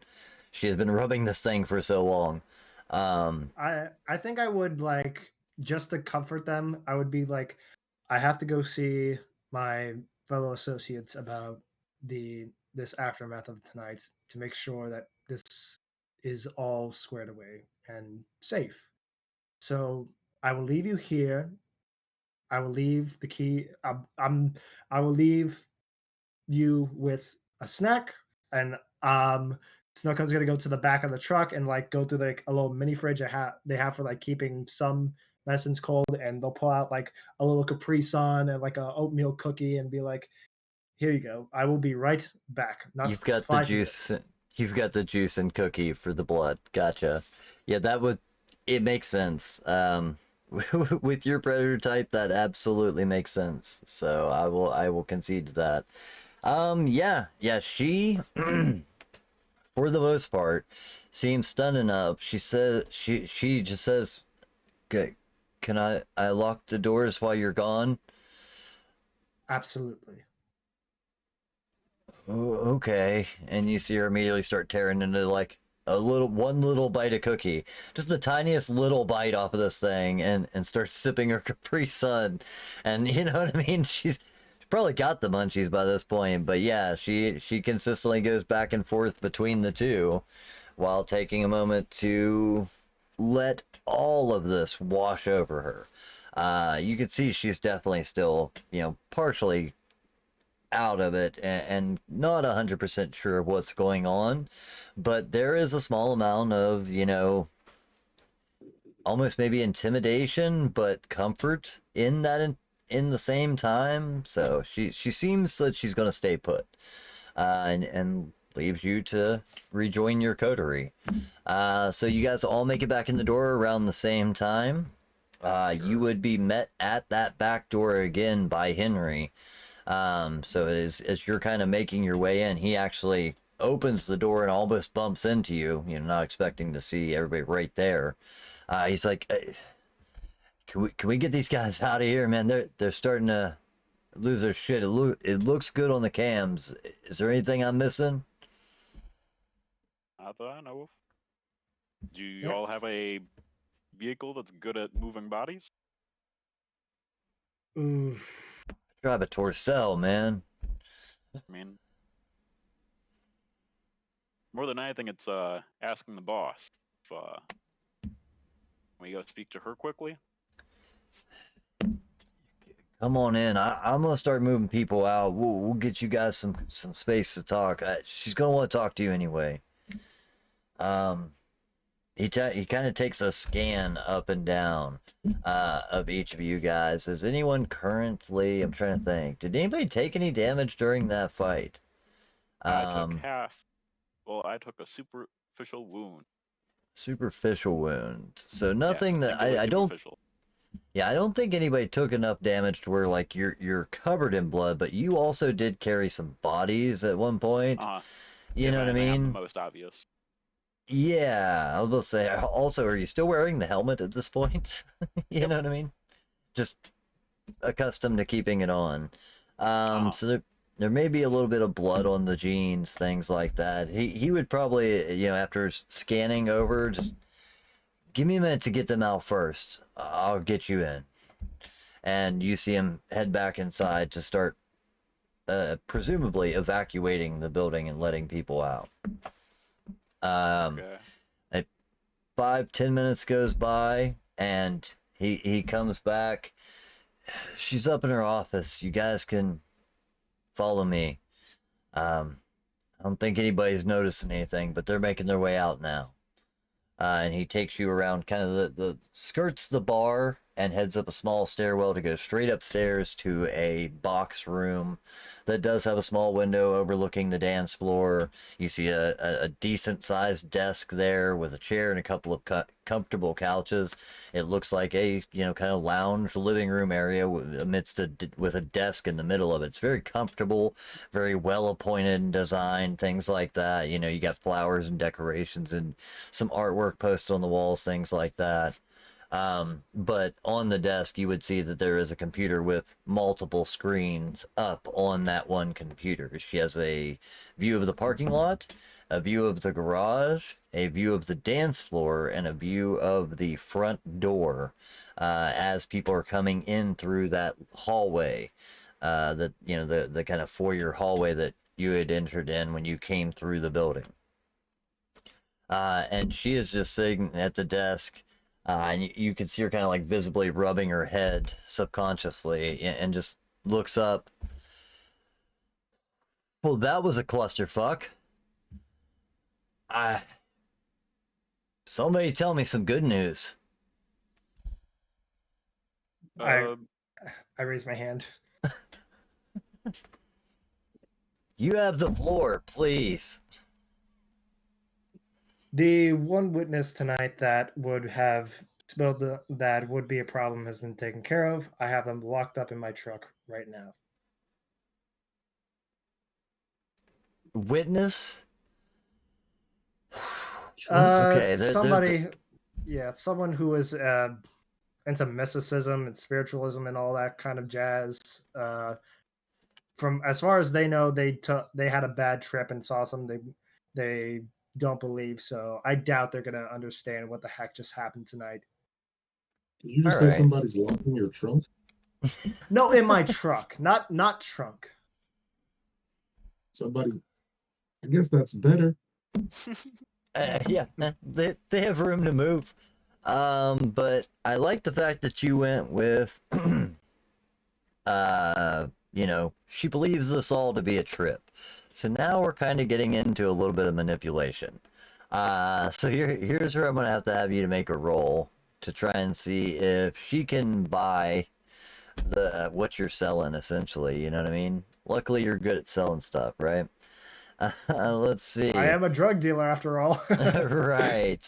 So it's definitely going to be manipulation. I want to say manipulation and subterfuge, but I see you are not well suited at that.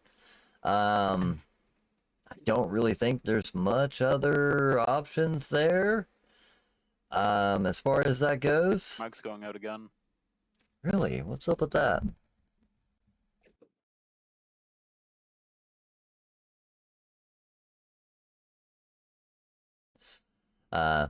Is it back again? Yeah, it's kind of like an yeah. NTA announcement for a second. Gotcha. Yeah, whenever we get a break, I'll unplug it. Make sure I might have pulled a cord or something. I dropped my controller earlier. But okay, yeah, I think really the best thing I can say here is it's going to be manipulation and subterfuge. You do of course have certain things that you can do to boost these rolls, like blood surge as far as that goes. You can make a rouse check and raise one of your attributes by 2 points for the remainder of the scene if you think that would help you. It may increase your hunger, of course, but it could give you an opportunity to maybe roll this one a little bit better, but that's up to you. I'll take the risk. Take the risk on the roll or on the rouse check. I guess either way you're taking a risk. On this roll by doing the rouse check. Okay. Okay. So how do I do a rouse? All right. So it should actually be a roll right under your hunger that says rouse check. And it'll just roll a single die for you. The nice part about rousing the blood in this way is regardless it works, but your hunger does increase because you failed to roll. Yeah, so either way you still get the benefit. You get the advantage. Yeah, you still get the +2 dots as far as this goes. But, so for the rest of this scene, is it all social based or is it just the single manipulation? I can't remember how that works. You may recall that for sure. Manipulation. I think it's just manipulation, yeah. So yeah, you get +2 on all your manipulation rolls for the remainder of the scene, but you definitely get hungrier. Between all the blood that you've smelled throughout this process, the frustration of having to watch, someone down handfuls of pills that, kind of unsettles your ethics, so to speak. And now having to lie to someone who is, considered as superior to you, the frustration is just welling up the beast inside of you. You can feel, you're not sure if it's your stomach growling or an actual growl that you kind of feel resounding from inside of you, but your hunger does increase as that happens. But yeah, you now can make a manipulation and subterfuge roll, but whenever it asks for dice pool modifier, you can add +2 to it. And manipulation. Okay. He wants to believe you in this case, so I'm going to go ahead and make it a difficulty of 3. Okay, +2. And submit. Okay, difficulty of 3. Give you a little bit of a lower roll since you said she's locked in your truck. At very least, she knows that, shouldn't be escaping. There it is. 3 of 3, man. You guys are staying on point. You're having the luck with the rolls tonight, that's for sure. It was almost another messy crit. I was kind of hoping that this would be the moment. Yeah, man. She whatever, just make sure to do your thing, whatever you need to do. No one else can remember any of this. I don't want another body. Take her, dump her off somewhere. Just make sure it doesn't come back to here. Better off she's high than want to be one of these people downstairs. All right, so what else do we got? The car is still out there in the alleyway. What you know what I mean? She just kind of looks at you guys. We have 2 immediate problems, both of which I don't think we have too good resources to deal with, but maybe we could deal with the bodies? Kind of looking at the group. My only suggestion would be this is gonna sound disgusting, but it would be resourceful. Turn them into fertilizer. Is that something easy that people do? I mean, Maybe if we had a farm, sure, but right now we're in the middle of the city. How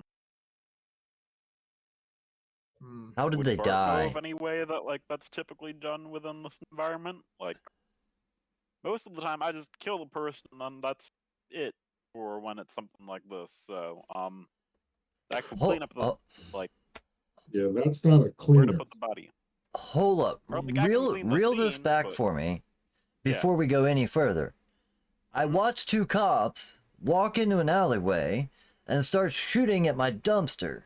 And then all of a sudden, out of nowhere, pipes impaled them. What am I there was a missing? ghost. the ghost. Right, we ghost. forgot to mention that. Like, just some 70s douchebag who... Was it 70s? I forget the... 80s. No, I believe they were a Yeah, punk. 80s. There was some kind of punk rocker, Yeah. right? Yeah, Punk it was like 80s punk rock. Definitely early grunge. A ghost kills 2 cops in my fucking parking lot. Amazing. This is what I need. This is what I need. This is, I fucking deserve this. Okay. We shove them in the car. You drive it off and burn it somewhere. I don't care. But I can't have corpses stinking up my bar. Did you not introduce yourself as a cleaner, someone who deals with these problems? I can certainly try. I kind of maybe... Look. I appreciate what you all done. This mess probably would have been worse. I'm not giving you any shit. But this has been a very long night, and I just want it to be over, and I'm sure you feel the same. We can truly think of something here. We'll collectively put an idea together. We'll do whatever needs to be done, and you will have my thanks for doing it.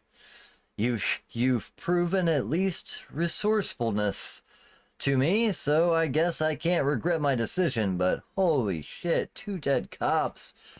Oh man, thank God I do it's have LA. another suggestion. Good. We could make since we do have the cops and the cop car, we could make it look like it was the scene of an accident. A la cops are driving something, crash into a pole or something very sturdy. Car crashes, 2 cops die. It's a simple death, but it can be explained away pretty easily. Car wrecks happen. That makes sense. they might have bite marks in them now.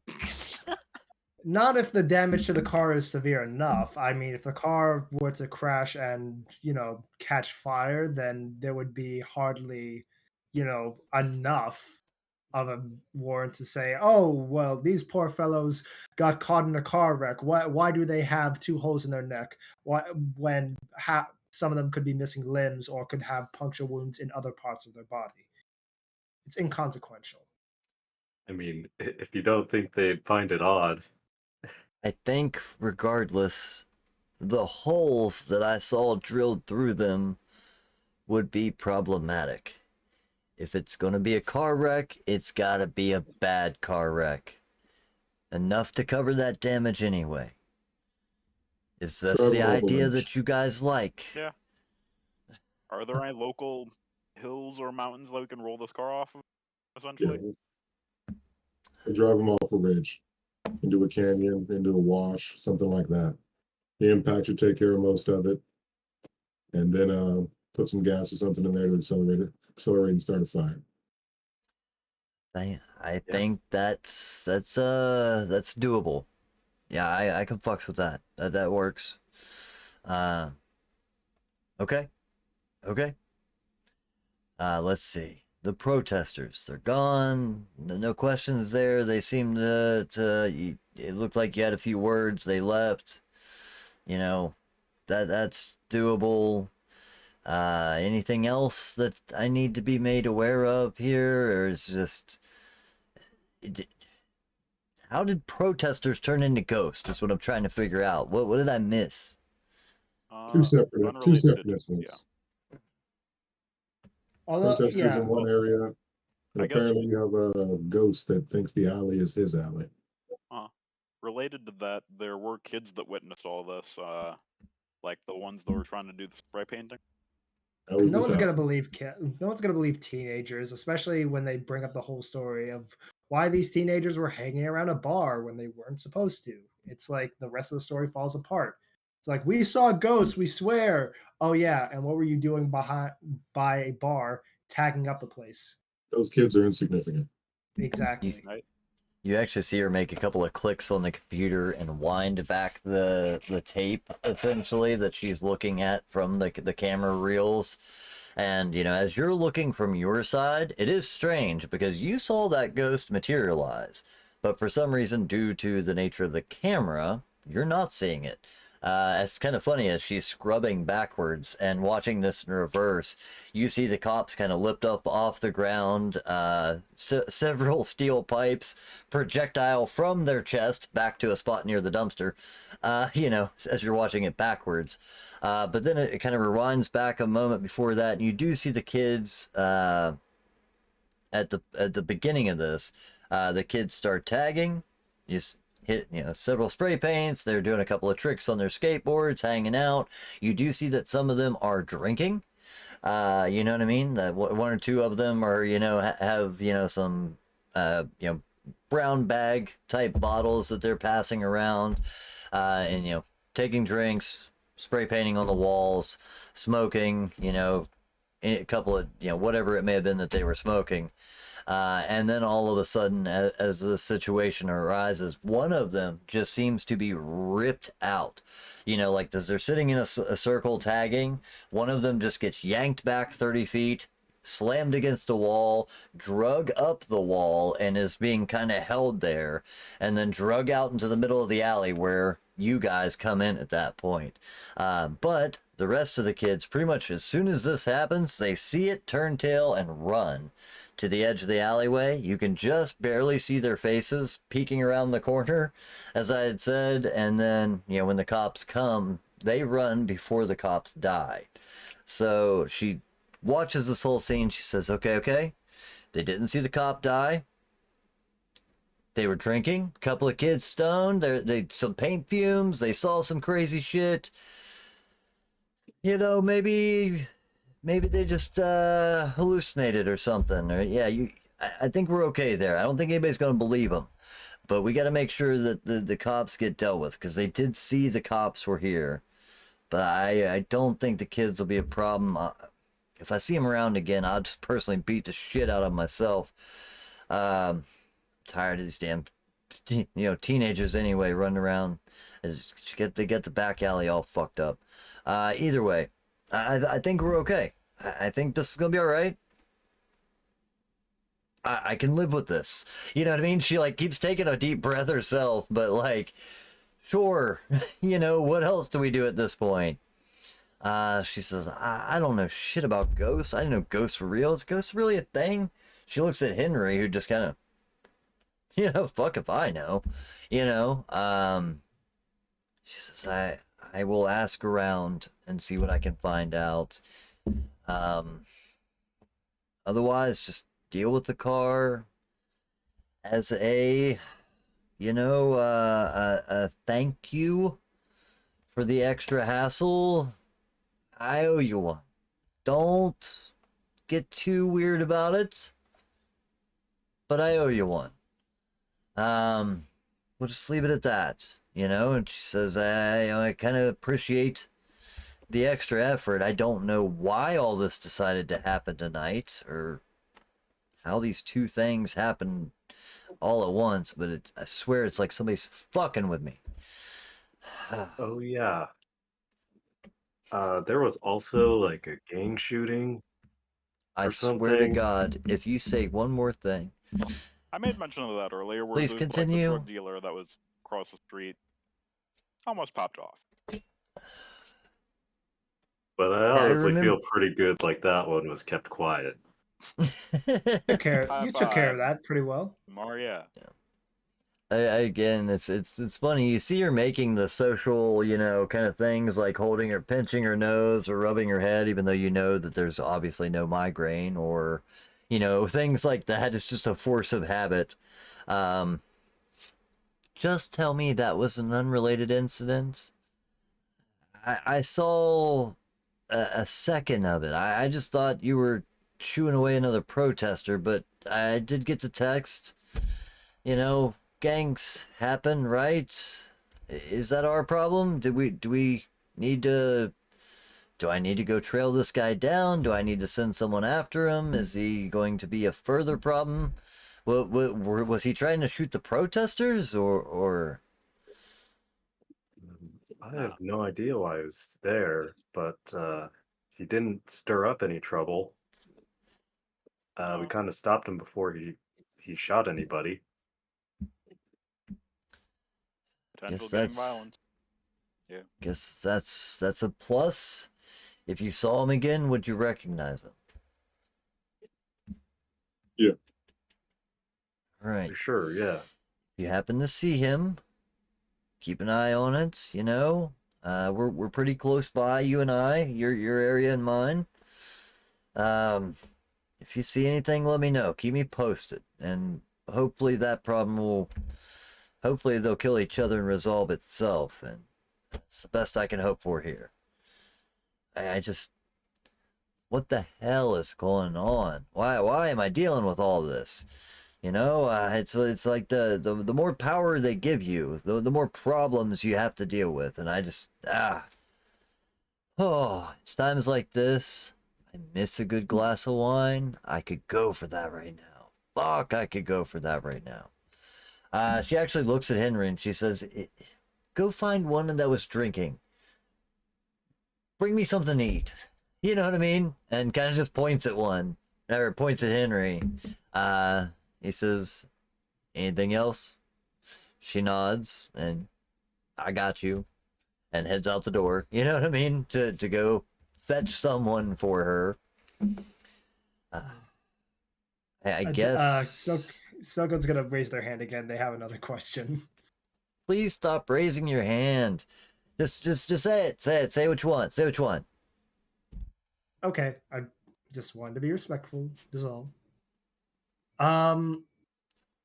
Should we look into the fact that there was a ghost in your alleyway at a later date? Because I can see that you're very stressed right now. So, shall we take care of this tomorrow night or another night? Why are you buying us more problems?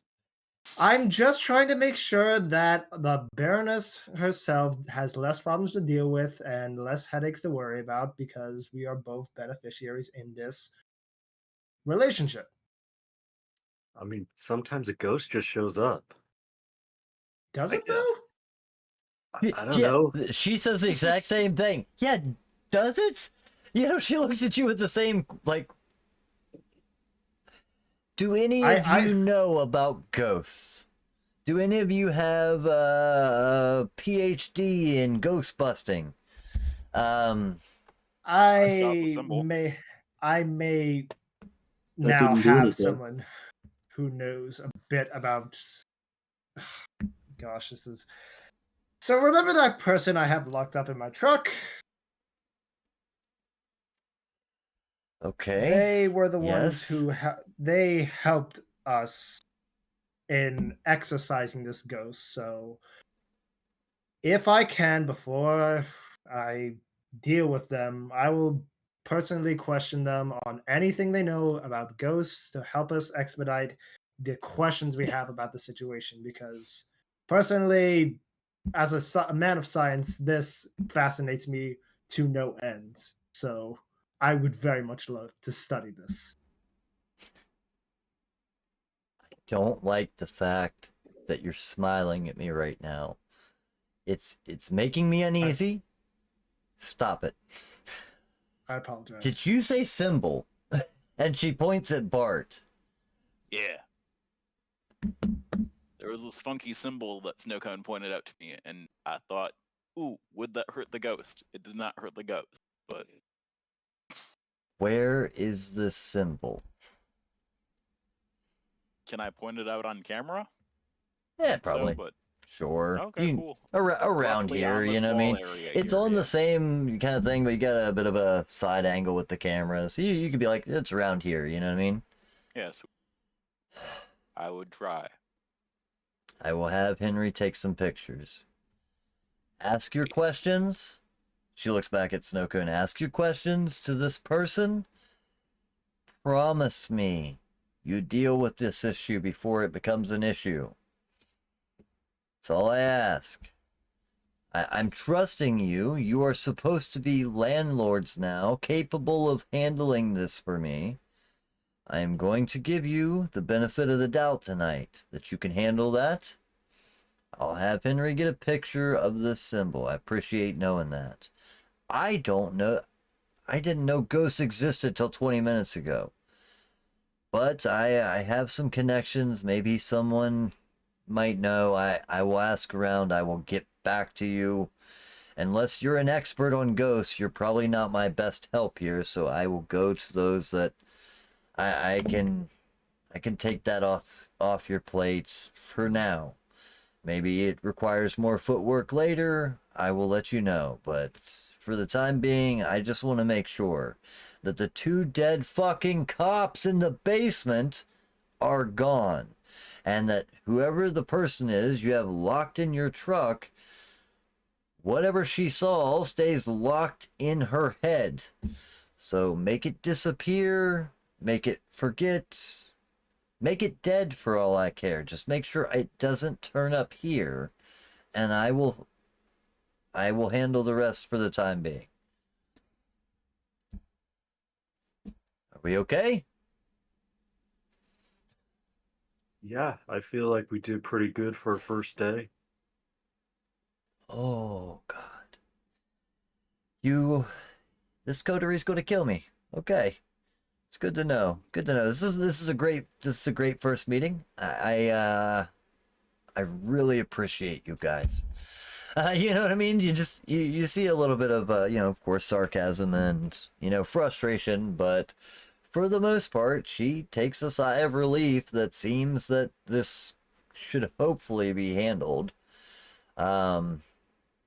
She says, "Don't worry about anything here. I will bring someone in to clean up anything that's here. I'll have some people double check the alley, things to that effect. But as long as you can deal with the bodies, I actually do appreciate what you did. There was a lot more going on. Honestly, I just thought I would fuck with you a little bit, make you guys deal with some protesters in the alley. I've been dealing with them for a week. They didn't seem too bad to me, but of course I didn't know all the rest of this was, going to unfold all at once. I swear. It is like the world is trying to kill me again. But we will go from here, and I will let you know. Take a couple of days. Deal with the car first. Take a couple of days. Relax. Do your thing. Settle into your new roles. Make sure to take hold of any situations that need it in the area. I don't want any problems. It's been 2 months since I've heard from anyone there. So just make sure that everything's okay. And if you can, continue investigating to see if you can figure out what happened to our previous associate in the area. His name again. It was Steve or Robert. something. Robert, thank you. I just got it. She says, if you can find anything out about a Nosferatu named Robert, let me know. He stayed primarily off the grid. Not a lot of people knew of him. He handled the job by himself. He was good at what he did. So I'm surprised that he's come up missing. So if you see anything, let me know. But take a few days, do what you need to do. Adjust yourself, and we'll go from there. Otherwise, as long as the bodies are disposed of, I think we can make this work.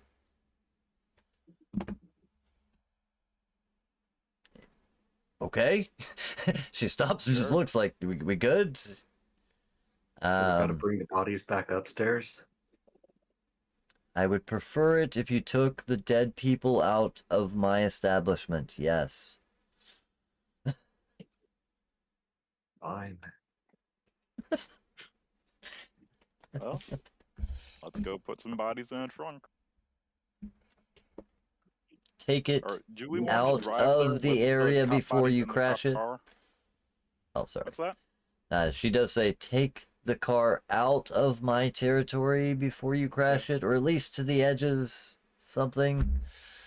Make it Is there make a it not my territory that you problem. want us to crash it into?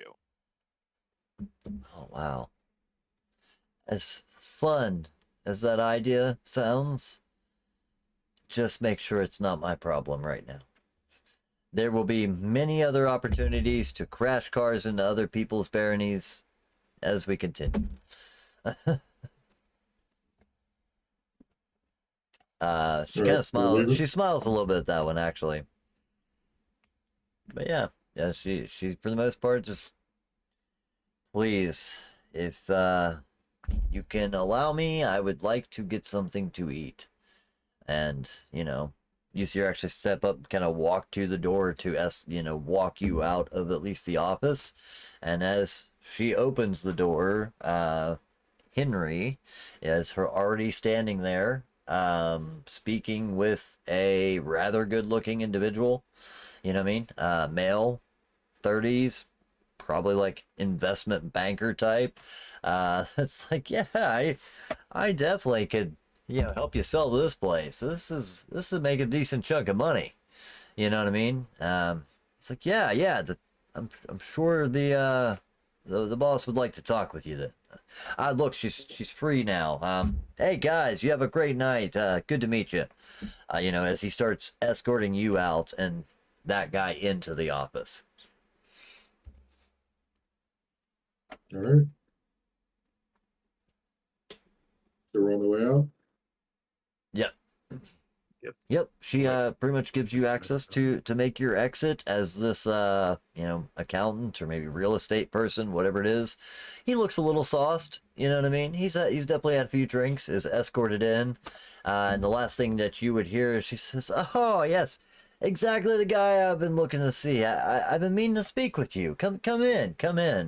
And as soon as you hear the doors, click shut behind you, you immediately hear a little bit of a Like a lap?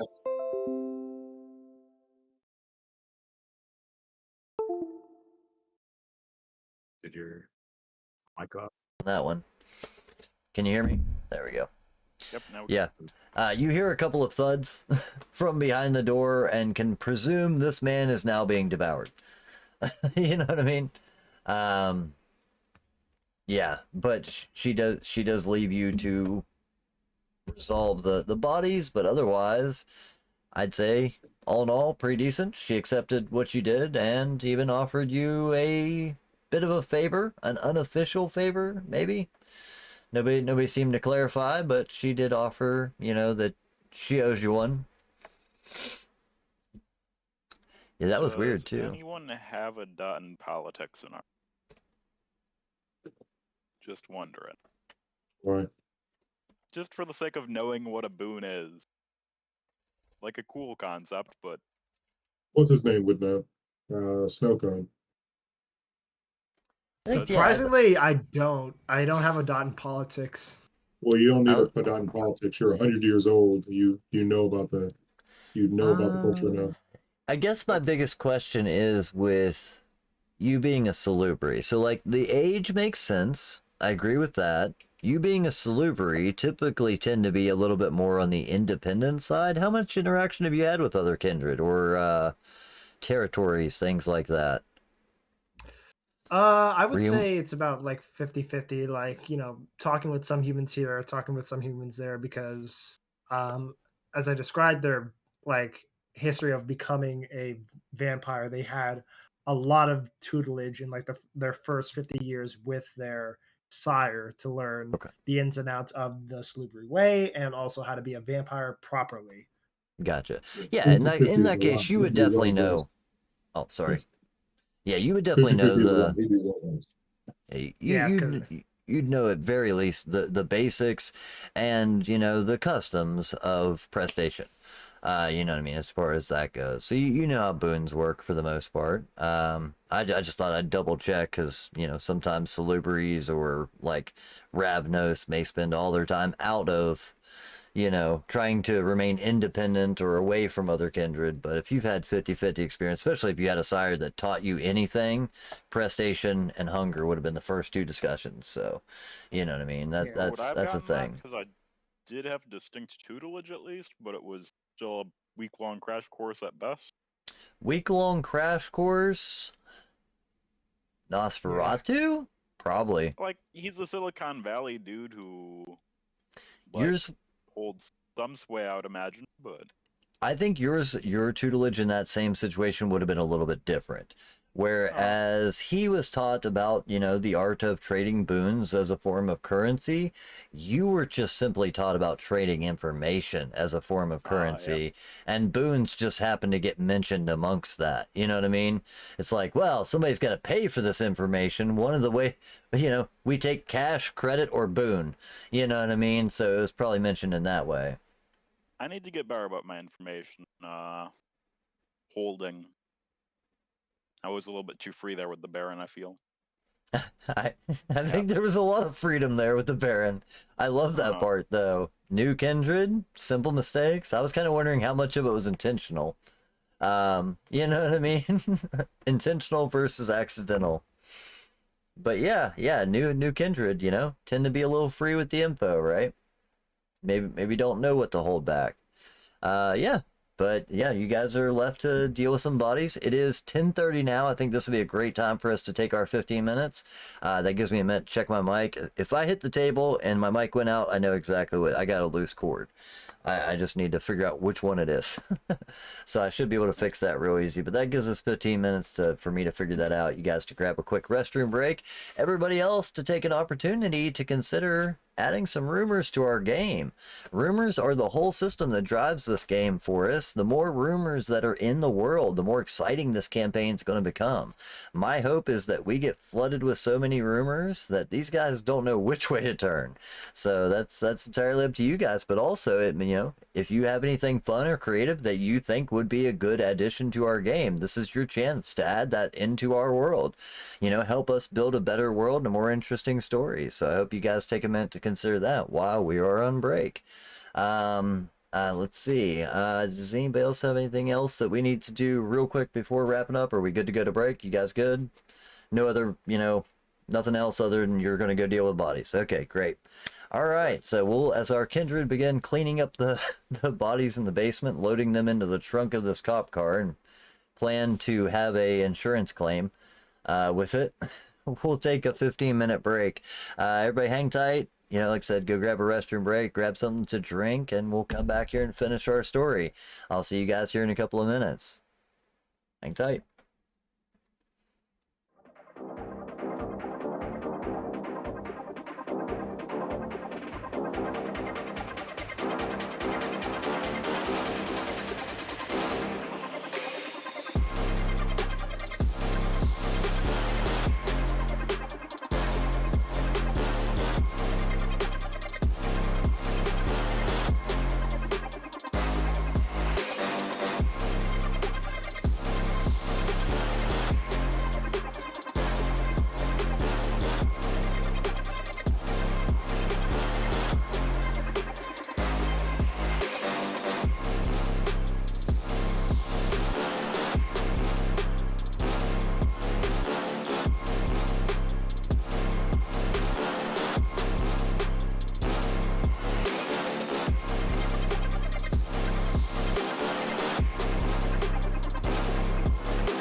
Alrighty then.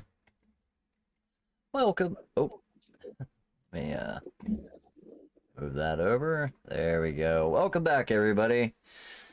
Welcome, welcome, welcome. Let me go ahead and get back into this. If you guys are just now first tuning in, let me introduce myself again. My name is Kevin, or It's So Sublime. I'm the storyteller of this game here. Rumors of the Dead, our little Vampire the Masquerade interactive game where you guys get to add a world of rumors to our system, hence the name. Our kindred just had a bit of a interaction with the Baron, you know, got a bit of a debrief with our local Baron about the situation that had unfolded during our last several sessions, where they cleaned up a bit of a mess outside of her club, and they're in the final stages of that now. 2 cops did manage to die along the way, so they have some bodies to remove, but otherwise, it seems like everything has went over as smooth as it could for these guys, and they're going to get some downtime after this to think about the ramifications of what just transpired. But there is still some loose ends to tie up. So we got 2 dead cops in the basement that need removed. The cop car needs removed, and there's a girl in Snowcone's car that has seen a lot. So I guess we'll dive back into that as far as that goes. So let's see. Trying to think if there's anything else. Give me 1 second here. I did have one thing I wanted to touch base on. Okay. As you go to make your way out of the club, you're making your way down across the floor. At this point, most everybody has been moved out. You do see that there's still a couple of the actual bar staff that are cleaning up trays and plates and, you know, tossing paper cups and plastic cups into trash cans. For the most part, everybody's cleaning up. This is the end of the night. It's probably around 3 o'clock in the morning as the bars are closing down, things to that effect. But one thing that catches you out of place is that there is still one individual, nice sharp suit, you know, not a like a full business suit, but kind of a business casual dress. It doesn't have the tie, but kind of a suit jacket and a nice silk shirt underneath, is currently sitting at the bar as you guys make your way past, heading your way back down to the door. And you would hear him say, "Well, you are quite the impressive ones, aren't you? It's a pleasure to meet you. If I could introduce myself, you guys want to grab a drink real quick?" We're busy. Who, us? Who else? This place is dead. It's closing out. I don't mean that as literally as it sounded. He kind of gives you a little bit of a wink. I'm sure you can make a couple of moments, right? I promise I won't take too much of your time. I just wanted to introduce myself. The name's Damien. He throws out a hand in your direction. I think he would throw this at Clark directly. You're the one that your character art has the most sharp attire, so I think he would move towards you first. Take his hand. What can we There do we for you? go. There's nothing that you could do for me. I just wanted to introduce myself. I happened to catch a little bit of what was going on tonight while I was speaking with our benevolent leader. It seemed that she was distracted while watching some things on her phone I happened to catch a glance at and saw some of what you did out there. Nice work. He said, I mean, personally, I would have liked to have seen a couple of those gentrification assholes get eaten, but that's just me. It's the way of the future. Business is what makes things move. Either way, let me get straight to the point. I am just a man interested in meeting, well, I'm not a man anymore. I'm much like yourself and interested in meeting other fellow individuals like myself that are part of the city. I've taken an interest in the political dynamics, as it were, and I hear, rumor has it, that you guys have recently become part of that dynamic. It was like 15 minutes ago. All the better. I can get in on the ground floor. That's where the money's good. He says, I've made quite the career of myself by sniffing out an investment before it goes through the roof. He says, look, I just wanted to introduce myself, give you guys a quick hello. I believe that we may, have some mutual interests going forward. And he actually pulls out a business card out of his pocket, and on it, it just has an actual email address instead of like a phone number. It does, of course, say, have the letter D and then the word Steele, Steele, like a name, D Steele, and says, here, take a card. Reach out to me if you ever get a chance. I know that you're probably quite busy tonight, but I'd love to pick your brains. He says, part of what I do is try to read the situation. I analyze the outcomes of, I try to estimate the market before it fluctuates if I can. Part of the way I do that is by getting to know things, and you're new to the city. Well, not new to the city, of course, but new to the politics of the city. I think it would be mutually beneficial if we got to know each other. I'd like to know what it is that makes you tick, drives you a little bit. What are your ambitions, your desires, your goals for this new little bit of turf that you've got? I have a couple of investments down that way. I mean, everything above the board, of course, buildings, a small couple of rentals, but, I want to know the real heart of your area. And I believe that comes with you. All right. We'll be in touch.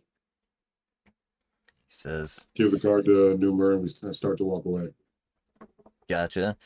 He says, I All understand. No hard feelings. He says, just keep in mind, if you ever need someone to talk to, I have a little bit of pull at your area. Maybe I could help you out. I'd hope to get to know you better. You guys have a good night. I'm gonna walk back over to him. How do you know what our area is? Well, if I can be so frank, I simply asked. I was informed that you were placed in charge of a little quadrant, so have I. I've got my own little zone over on the other side of town myself that I have to take care of for Isabella, as he would actually say. He says, so we tend to know each other's, and who pulls the strings around here, things like that. I've got my own property to take care of. You have yours. We try to lean on each other where we can. He says, if I can be honest for a minute, I see a mutual benefit in us being open with each other. If I can share a little bit about me and you share a little bit about you, we have a better understanding of each other and how the politics work. I want to get to know the city and the real people that pull it. I'm new here, if I can be honest about it. I've only recently been given my little clip of land 6 months ago. I'm newer here as well, but I need to get to know the people that I'm working with so that I know how to best work with them. And if you're the newest members, it seems like you're the easiest to talk to. So not everybody's so friendly, All right. Like he said, we're in a hurry. You said you're going to be frank. We'll get back to you as soon as we can. We got to sort some things out tonight, though. I appreciate your time and patience. You have a wonderful evening. If I ever can, I'll take you up on that. You can take me up on that drink another time. Another time. Give the You card see to him Newmer. I think I already did. So start to walk away. Gotcha. You see, he actually turns around, he takes a sip of what appears to be scotch off the bar, slams it down, and starts walking out the door. Yeah, the main door, as you guys head towards the back alley. Making your way back out to that back room, you are, greeted with, the same alleyway, abandoned cop car in the midst of it, and you know that the bodies are downstairs. A couple of minutes after you had walked out of the Baron's office, Henry does follow you down and says, Baron says if you need anything to to give you what you need. Accelerant? He just looks at you with like a question mark. Like in the back of the cop car, I think would be the best place for it. What kind of Yeah, accelerant's not going to show up? well, that's kind of what I was hoping you guys would know. It's not really my area of expertise. We got a little bit of gas know. down in the basement we keep for the generators. Got some liquor bottles if you want to make them look like they had a drink or two. That works. He says, follow me down. We got to move the bodies anyway. I'll help you carry them. And he makes his way down the stairs along with you. When he gets down there, he does kind of point. He says, that's probably the most flammable there. And he points to like some cheap grain alcohol they probably use for mixing drinks, you know what I mean? And he does also grab a small gas can and set out there with it as well. It's, just like a 5-gallon can, but it's half full. Looks like he was sitting next to a generator just for emergency purposes. He says, other than that, we got a couple bar rags or, whatever you need. I don't carry a lighter. I don't smoke, but I'm sure you could figure it out. They sell them at the gas station. I turn to Numer and I tell him, put the wallets back, keep the cash. Wallets? Sure. I'll put it back. Do you take anything from them other than the cash? Burn the bodies. I don't think we can take anything that doesn't burn. Right.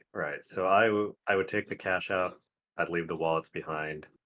I'd look at it for a second to be like who's who and try to make sure I get the right one. Smart. Yeah, you're pretty able to identify the two of them. Then, So do we have the car in a place that's like decent for? Well, do we want to load the bodies into the cop car? I guess that's next order of operation. Sounds like that was the plan. Yeah, a little risky, but I think worth it. All right. And Yeah. I'm not the one with the van, so really I can't even volunteer there. So what'd you say? I'm not the one with the van, like looking between you and Snowcone. Yeah, If we no. want to take like a van with the bodies, then the cop car won't be as dangerous. It'd be dangerous no matter what if we get pulled over. So it doesn't matter who's driving it. It doesn't matter who's in the trunk. It matters who's driving it. Yep. I was going to say, speaking of which, I believe you guys brought 3 separate vehicles to this event. Yep. I'll A leave mine here.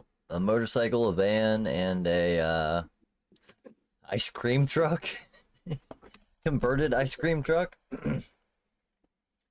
Yeah. Have someone in the van driving behind. I'm presuming I'm driving. I have pretty You good can drive. skill with That's it. fine. Yeah. I don't think it's going to take a drive skill to go a few blocks up the road, but yeah, we appreciate you. Right. I mean, more is also finding the spot of where to drop this off at. Looking at Google Maps, what do I find as some viable locations? Nice. It's a very good question. For a big hill. Take to the LA River. Area. Let's take a look here. So I think like a good witch check would probably come in handy here to try and find the best, place. Let's see. Yeah, I think wits and streetwise would be a good option. Could You know what I mean? Wits and larceny, we're doing like a real big crime here. So I would absolutely, I would absolutely take that into consideration. Yeah, I think that's okay. You know what I mean? This way, because you're looking for like what's the best drop zone. You know what I mean? What's the best place to commit a crime that's not going to get noticed? So I'll take larceny. Can I get a bonus die from the party helping me here? Isn't larceny just stealing? Not always. It's any crime. Yeah, if I'm not mistaken, larceny replaced the old crime skill. So I tend to use it as a blanket anyway. Others may not, but I've always tended to use it as a bit of a blanket for crime in general. But streetwise plus wits or resolve, you call it. Let's see. I think wits comes in more handy on this one is because you're kind of trying to think of like the most clever.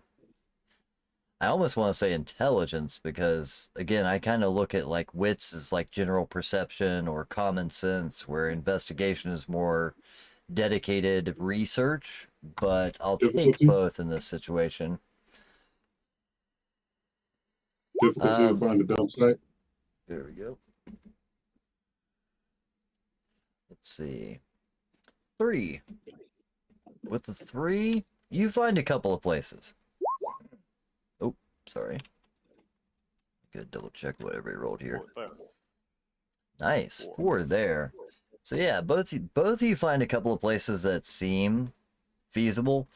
You know of some rougher neighborhoods, or especially down here in this kind of area. There's a lot of places with like chop shops or just neighborhoods where crime is high, things like that, where it would be less suspicious if something went bump in the night, so to speak. But there's only probably 2 locations that you can think of where there's a good place for a car wreck that matches with those areas. You know what I mean? You know of at least one bridge that has very weak guardrails that are held up alongside of it.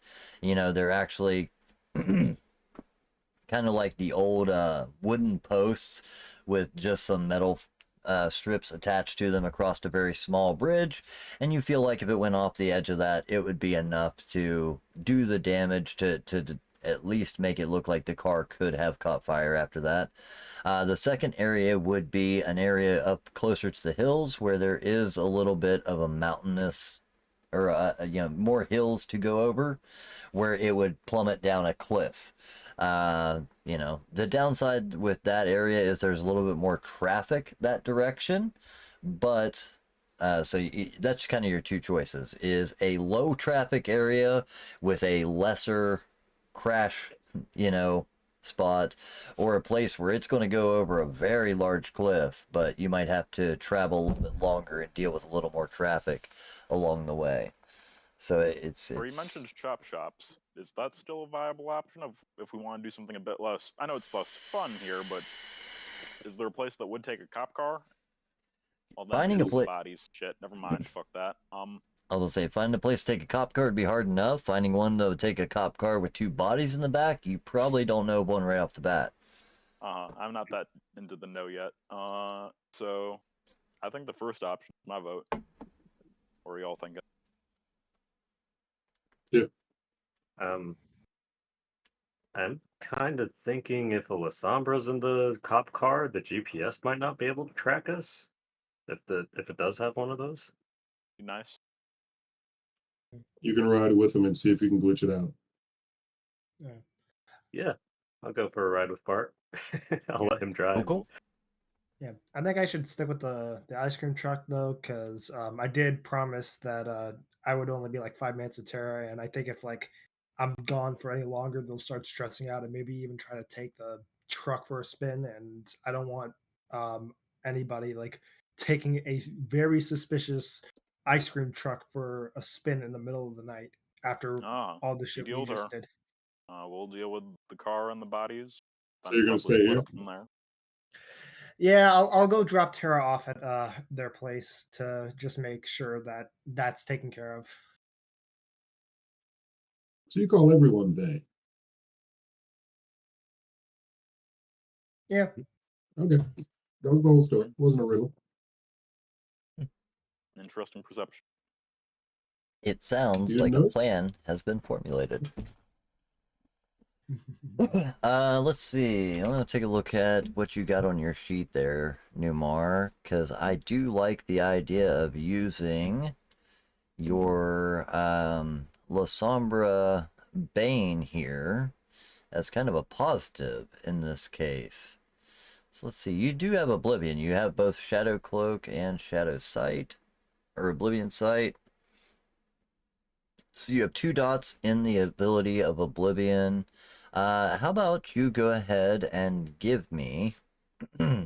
Let's see. I think this would be where your resolve comes in. Is trying to actually like focus this energy.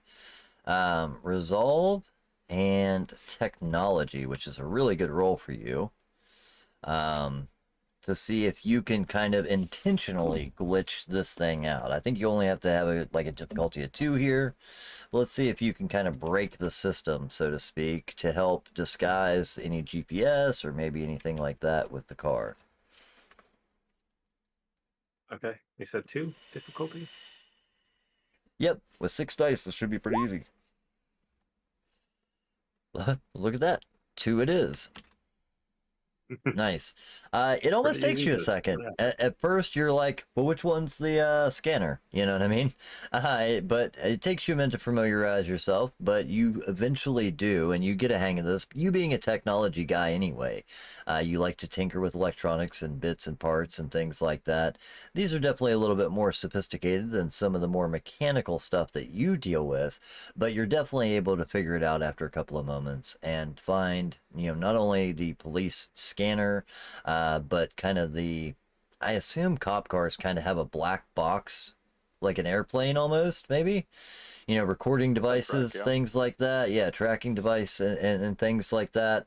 And with just a little bit of shadowy energy that you exude from yourself, you hear a couple of zzz sounds as it begins short-circuiting a little bit, and you do see the little red light on this black box stutters for a few minutes and then goes off. You believe that you have disabled the GPS. Cool. Now, is it indefinite? Would I know, or just while I'm here? Is I there mean, Sorry. I like guess in a either case, I'll hang out in the car for the drive. Yeah, I will say it's kind of one of those things where like as you get closer to it, the more it affects things. You know what I mean? So I think you'd probably have to stick close by. You know what I mean? It's not like completely short circuited, but you are definitely causing enough of a static to disrupt it. You know what I mean? Just by being nearby. So as far as the drive test, like I said, I don't think we need a drive test just to be able to, get across town as far as that goes. And the destination you chose was the bridge that was closer by, correct? Yeah. Let's see. Well, is it closer by and still within the Baron's territory? Or our It, Baron? you intentionally did listen to her request and found somewhere at very least on the edge of the barony. Okay. Cool. Somewhere around the border. It's kind of hard to tell whether it's her side or somebody else's. It probably actually would end up being closer to the Santa Monica end, if I'm, kind of to the west side of the territory Oh, so anyway. basically at our territory. That's nice. Cool. There's a reason it was familiar. Not right in Yep. your neighborhood, but definitely in that direction as far as that goes. Yeah. Let's see. I don't even think I need to have you necessarily make a roll, but just for the hell of it, I almost want to see how stealthy you can be. You know what I mean? Like Sure. trying to stay out of sight. Taking the right roads to where less likely to be noticed by as many people as possible. Um, With stealth? I don't. Yeah, I was about to say I think wits is probably the best thing to go with it. To be honest, you know what I mean. Just trying to Mars use with Indiana? your knowledge of the neighborhoods. Yeah, just give me wit stealth difficulty 2, just to make sure that you don't accidentally drive right past a police station where the car is going to be obviously identified or seen. Maybe you try to. Just asking though, because this is a pretty intense one. Can I get a die from Numar's assistance? Um, Does Numar know anything Assisting about? with stats and what? stealth or Like something knowledge like of the that. area? But look what's out? that? Yeah, I Yeah. think having a lookout does actually kind of Having offer a that. co-pilot. I'm good with it. Yeah, Thank you. I can check the mirrors, make sure we're not being followed. Whatever I can do in the passenger seat. Oh yeah. Yeah, it is Okay. smooth sailing. You actually start to think about a couple of things as you begin driving, and you start to think, gas stations have cameras. So do some traffic lights. You know what I mean? Things like that. You start to think of good. I don't have the exact skill. Well, it shouldn't be a good idea to turn invisible. No, I shouldn't do that. Really wish I had that other 3 dot. obfuscation power. But oh well. I cannot Right. pretend to be a cop. Oh, yeah. Yeah, as far as that goes, you think ahead, you plan out your route accordingly. You think about the area where you can avoid the most stoplights, the most, public locations, things like that, to try and avoid as many cameras as possible. This way, there's at least some break between where you're starting and where this car is going to make its final destination. To where it's probably pretty hard if somebody were to even look, it would be hard to track this. Especially with a 5, you've done a really good job of avoiding as many cameras and traffic lights as possible. So you do make your way. But it's just so suspicious now that I think about it. I should have had Newmar drive. He is this person that could look like a cop. My ass. Does not look like a cop. Yeah, with the helmet Oh, on. well. Yeah. That's what I'm thinking is still wearing the helmet as far as that goes. I'm a motorcycle officer who was forced to use this car. I mean, That's I'm also exactly it. thinking it's dark. It is. Oh, It is yeah. dark. Unless you put the cabin lights on. Ooh, I recognize this one. Nice. Yeah, so as you make your way to your final destination, you do see this small little bridge. It does lead down into kind of one of these, correct me if I'm wrong here, there's a lot of, like, what would you call that thing, like the LA River? You know what I mean? It's not actually a river, but it's more of a sewage runoff or something. Yeah. Yeah, it kind of leads into something to that effect, where there's a weak guardrail. You feel like a little bit of a run, this car would go right through it.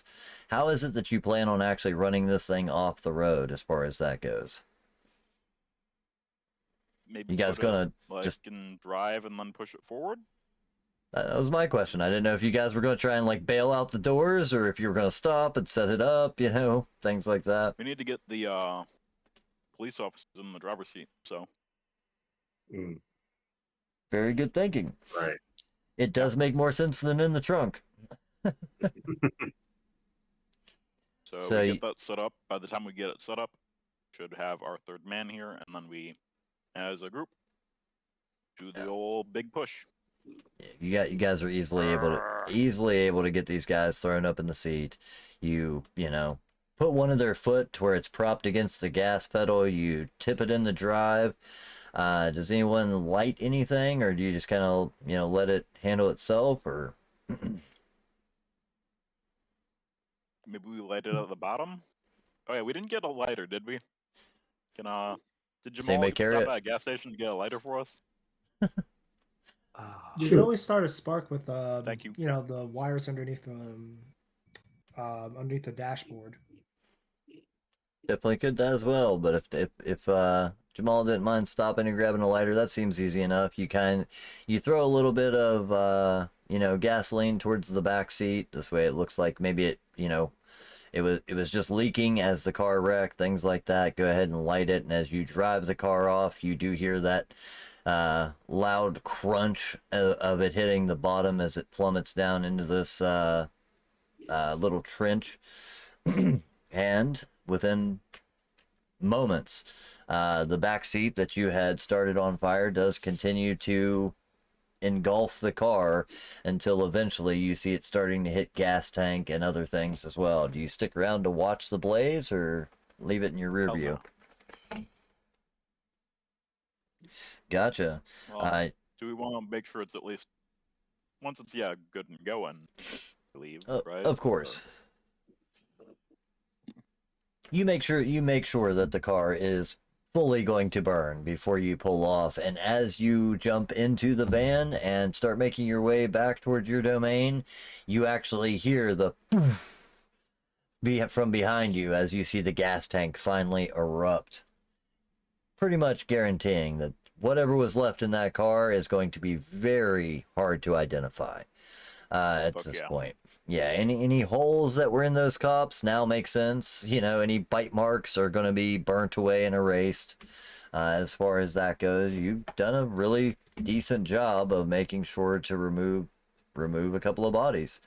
Nosferatu cleaner indeed. I'm building my resume. Nice. Where is it that you guys want to head to after this? Where do you make your way back to? You guys all meet back up or anything like that? go grab your bike. Okay. I don't know. You guys want to hang out or something? We can go back to the crypt, figure this all out, see what happens next now that we have a territory. All right. Mhm. All right. While you guys are heading back to the crypt, let's see. Snow cone. As you return to the car, you do find a slightly still nervous, but also partially intoxicated Tara. That is currently sitting in your passenger seat of your truck. At this point, her eyes are a little glassy. She's definitely got one hell of a little buzz on. And at this point, she has actually pulled out a deck of cards. And you see that she is stacking cards across the dashboard and seems to be analyzing them. As you get closer, she is doing some sort of a tarot reading right there in the dash, you know what I mean, to bide her time maybe when you get back to the car. I'll just like tap on the window a little bit and wave just to let them know I'm here. Okay. She does acknowledge you and takes a second to look around and then reaches over and pulls the door handle, as she did have the car locked. She pulls the handle on your side of the truck to make sure that the door unlocks. Is everything okay? My friends have taken care of the situation. Now, let's get you home. I think I'm ready to go home. Look, I was thinking about it, and I don't like knowing what happened to those cops, but I guess I should thank you in a way. I maybe it would have been worse if you weren't there. And I definitely don't want to get in trouble for any of this, so I appreciate you for taking me home. Of course. Just kind of, shrugs her shoulders like it's something. Did you get my bike? It's I'll gesture to the back in the back of the truck and show that like I've put the bike in the back of the ice cream truck because that's where it's gonna be. Gotcha. She acknowledges that you put the bike in and starts gathering her cards off the dash and stuffing them back into her little Crown Royal bag. She cinches it tight, and you do actually see her take a little sprig of some sort of like a maybe it's mistletoe or something like that. Some sort of like a leaf with a little bit of a branch still attached to it, and she sticks it in the vent of the car where the like air conditioning or heat or whatever would come out of it, and she just looks and she says it's for protection. I don't know if it'll work as well as the rock did, but just to keep us safe. Whatever makes you comfortable. Okay. And I'll click the car on and start driving, and I'll just keep the conversation casual as we're driving, like just ask her questions like, so I saw you were using cards before I entered. Was that were those special cards? Yeah, so like I do tarot and cleansings, and I do readings for people mostly. Um it's just something I always kind of liked and enjoyed. I've met some people that taught me some more, and I got a group of friends that do this stuff online, and I've tried my hands at a couple of spells, and every time she says like tarot or spells or crystals. She looks at you like waiting for the customary, that's bullshit. You know what I mean? Kind of statement, but is surprised when she doesn't see it come initially. But yeah, she's continues talking. She says, "Yeah, I it's just something I've always kind of been good at, and it's I guess maybe there's more to it than even I noticed. I just know that those stones are supposed to help with keeping evil spirits at bay, and I thought to use it, and it flashed, it exploded. It was just, I've dropped these rocks before, dear God. Like it's not meant to do that. I don't know what's going on any more than you do, really, but I was reading some cards, and it seems that it looks to me as if there's still more to unfold, but at least from the time being, it looks like a positive reading. I don't see anything too negative. Interesting. She says, change. Lots of change. I guess, this is, that's probably true. Indeed. I'm a little tired. Do you mind if I kind of relax? And you just see her kind of start slowly leaning into the seat where the drugs are definitely doing their job, you know what I mean? She kind of just closes her eyes, and believe it or not, she settles in rather comfortably in your drug ice cream van, and just kind of relaxes and watches out the window as the lights and things go by, and she remains pretty quiet. She does direct you how to get to her house. She does actually live in West LA, not too far from where you had actually had this interaction tonight. She rode her bicycle there, of course. She's only like a mile or two up the road, but as you get there, it's a small little apartment building. Nothing to be, excited about or anything. It's pretty small, a little rough on the outside. But as she gets out, you help her with the bike, I assume, and she says again, I don't even know your name. It was Snow Cone? Is that really what you want me to call you? Indeed. I've taken upon this moniker as per points in their hair my condition. I get it, because of your hair. Either way, like I said, this is me. Here, hold on a second. And she rummages around, and she pulls out a scrap of paper, and she writes down a phone number, and she says, here, take this, in case you need to do any more ghost busting. I feel like maybe I should be doing this. Maybe I can help people.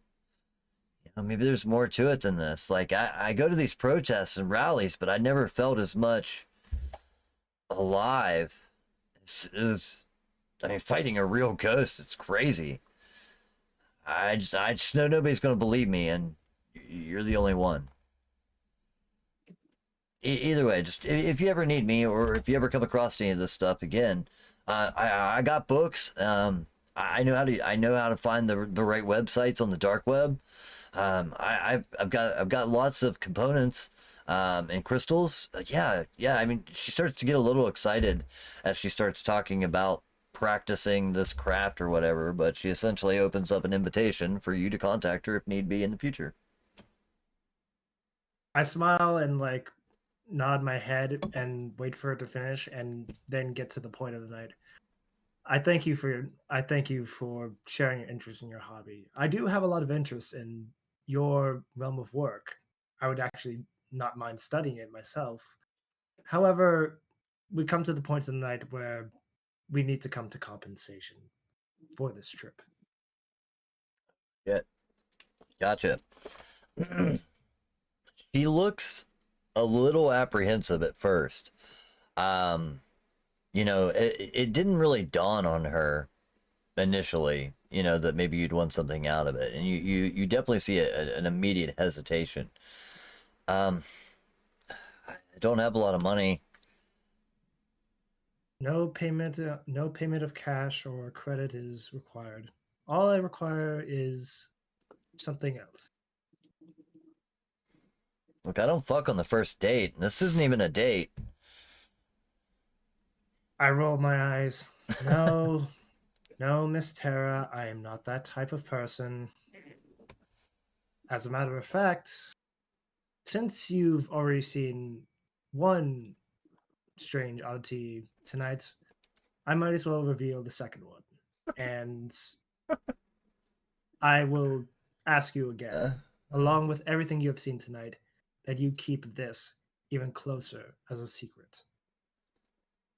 she actually, with like a little bit of a tightness, like she's clutching this little bag closer to her with a little trepidation, but is eagerly awaiting to see what comes next. So, with a bit of hesitation at first, Snowcone is going to pull back their lips and then extend one of their fangs to show that they are indeed a vampire. So, just No fucking way, man. Holy shit. I don't I even. Wow. You just see her eyes go kind of wide. She's like, that's a fucking trip, dude. Like she just kind of rolls with the moment. She's like, wait, does that mean you're not gonna kill me, are you? that makes Snowcone get very serious. It's like, Tara, I would never hurt another human being, and I have not hurt any human or likewise for as long as I've been on this earth. That I can guarantee you. What do you want? If it's Small bit of blood is all I require, and then I will be on my way. all right, this is definitely gonna require another roll. I'm curious to see. She is intrigued, so. Ooh, definitely going to be a charisma check here. Let's see. What do you got that actually works for you? You have played in. I think this is going to be a persuasion kind of situation, but I'll still give you the dot from your psychology, even though it's not actually insight. So take a +1 on it, but roll persuasion, charisma, and add +1 to it because you've kind of gotten inside of her head a little bit. By playing into her obsessions and interests, you've not given her any reason to feel like you've not made her feel odd like a lot of people surely do. Yeah, and one of the things I made sure to do in this entire conversation is that she has the control. Like if she wanted to at any moment, she could have left. She could have just gotten on her bike and left. But I made Right. sure that anything she was not comfortable with, that would have been taken care of, and I would have dealt with it as swiftly as it came. All right. Let's see if you can pull this off. I will make this a difficulty of 2. That shouldn't be impossible with 4 dice. But will still be enough of a challenge. Let's get to rolling them bones. See how casual she is about letting somebody bite her. That's a 1. And a 2. There it is. There it is. Sorry, I saw the die rolled part instead of the other. It took a second to load in. Nice. She kind of recoils at the thought initially, but then starts staring at your forehead again, where she had seen that thing earlier that she couldn't quite describe, that is so out of place for her. And the only question that she asks you is it going to hurt? Quite the opposite.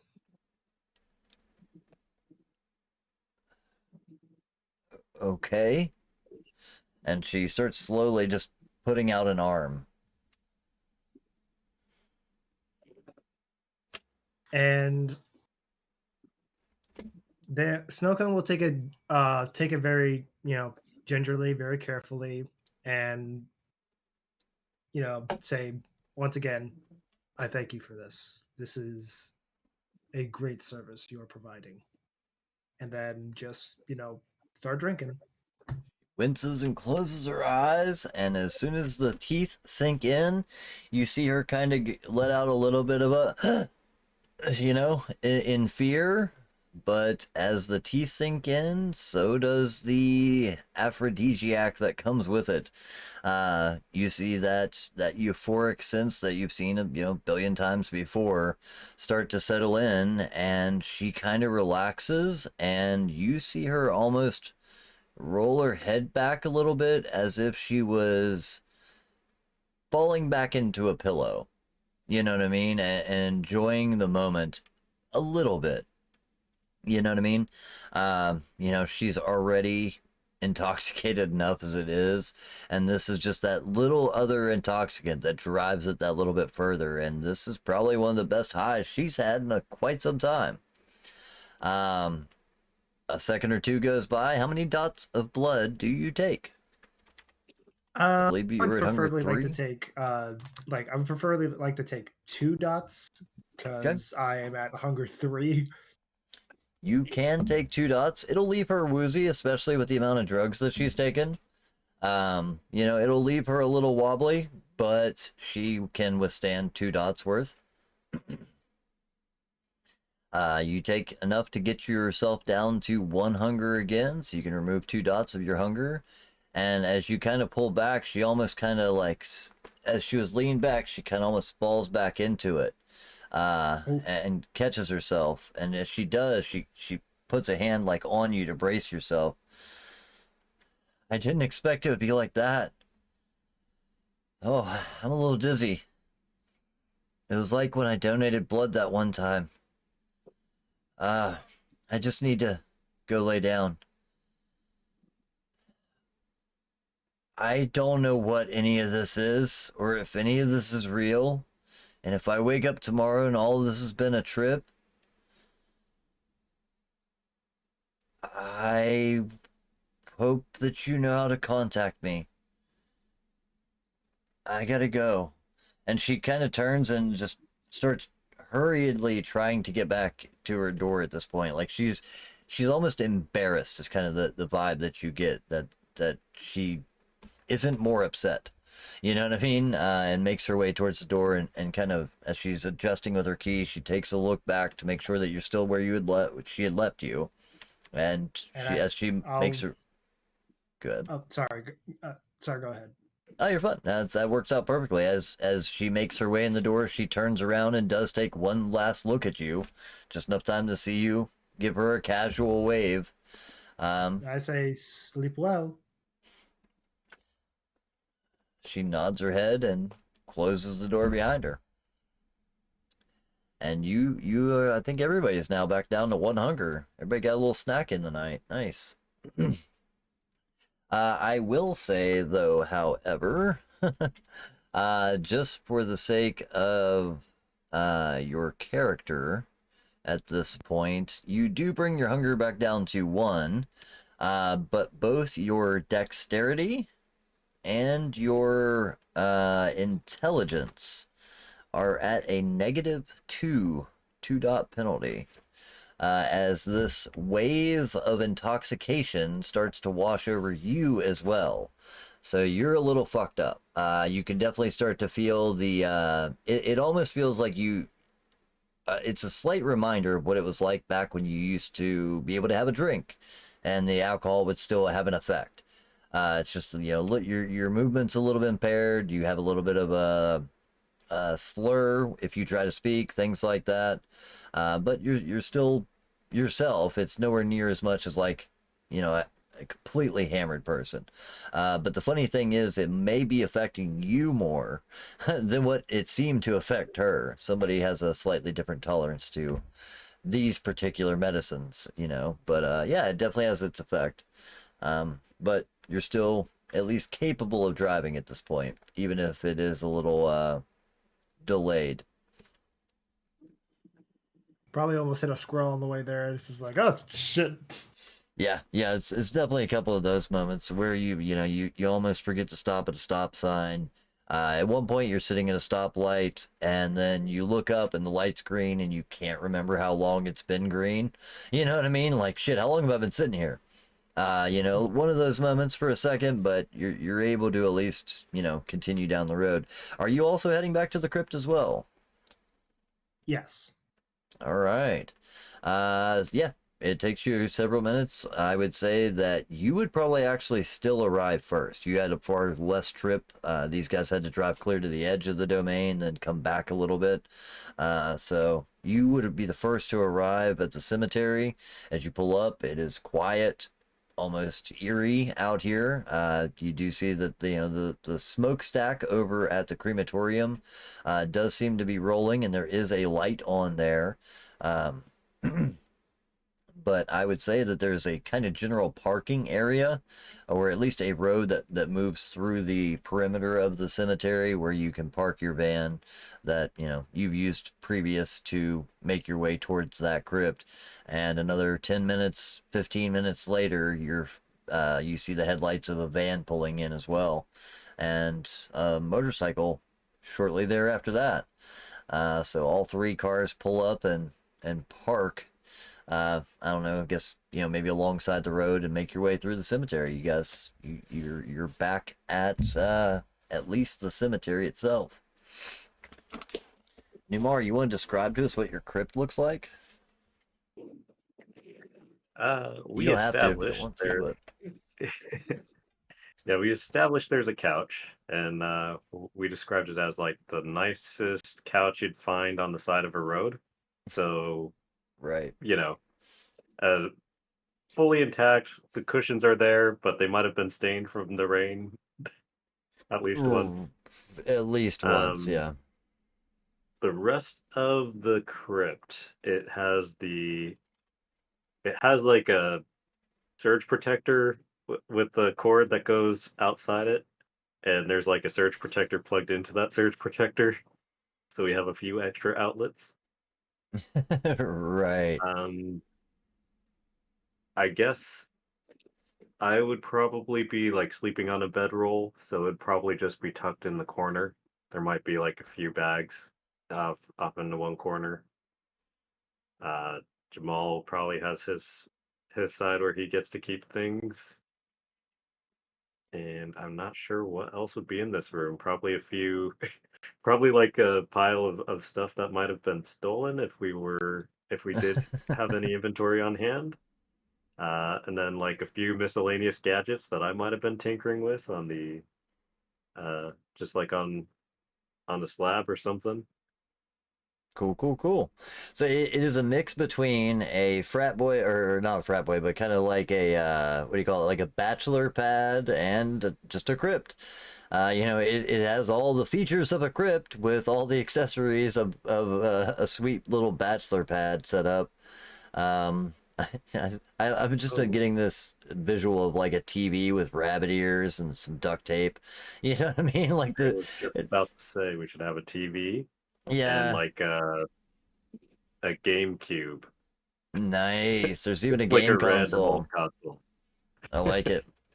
Yeah, man. Awesome. So yeah, you guys all make your way into the small little crypt. There is lighting and a TV and a GameCube and a couch and all this functioning stuff. So you guys got, the next 15 minutes or so to kind of talk about or discuss whatever you want, man. You guys can do whatever you want as far as this goes. You all got melee? And What? I would imagine like snow cones on Melee, like probably like, uh, oh sorry. Smash Bros. Melee. Oh, Get Smash They Bros. were video games. yeah. The TV's sometimes iffy. Oh yeah.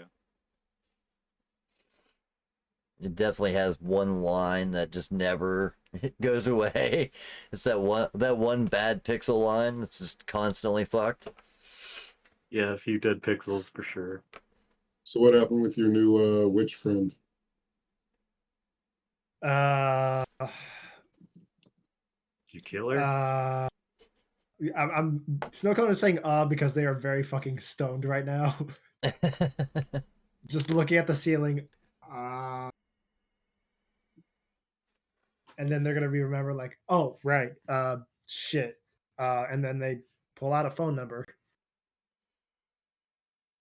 Got them digits. Hmm.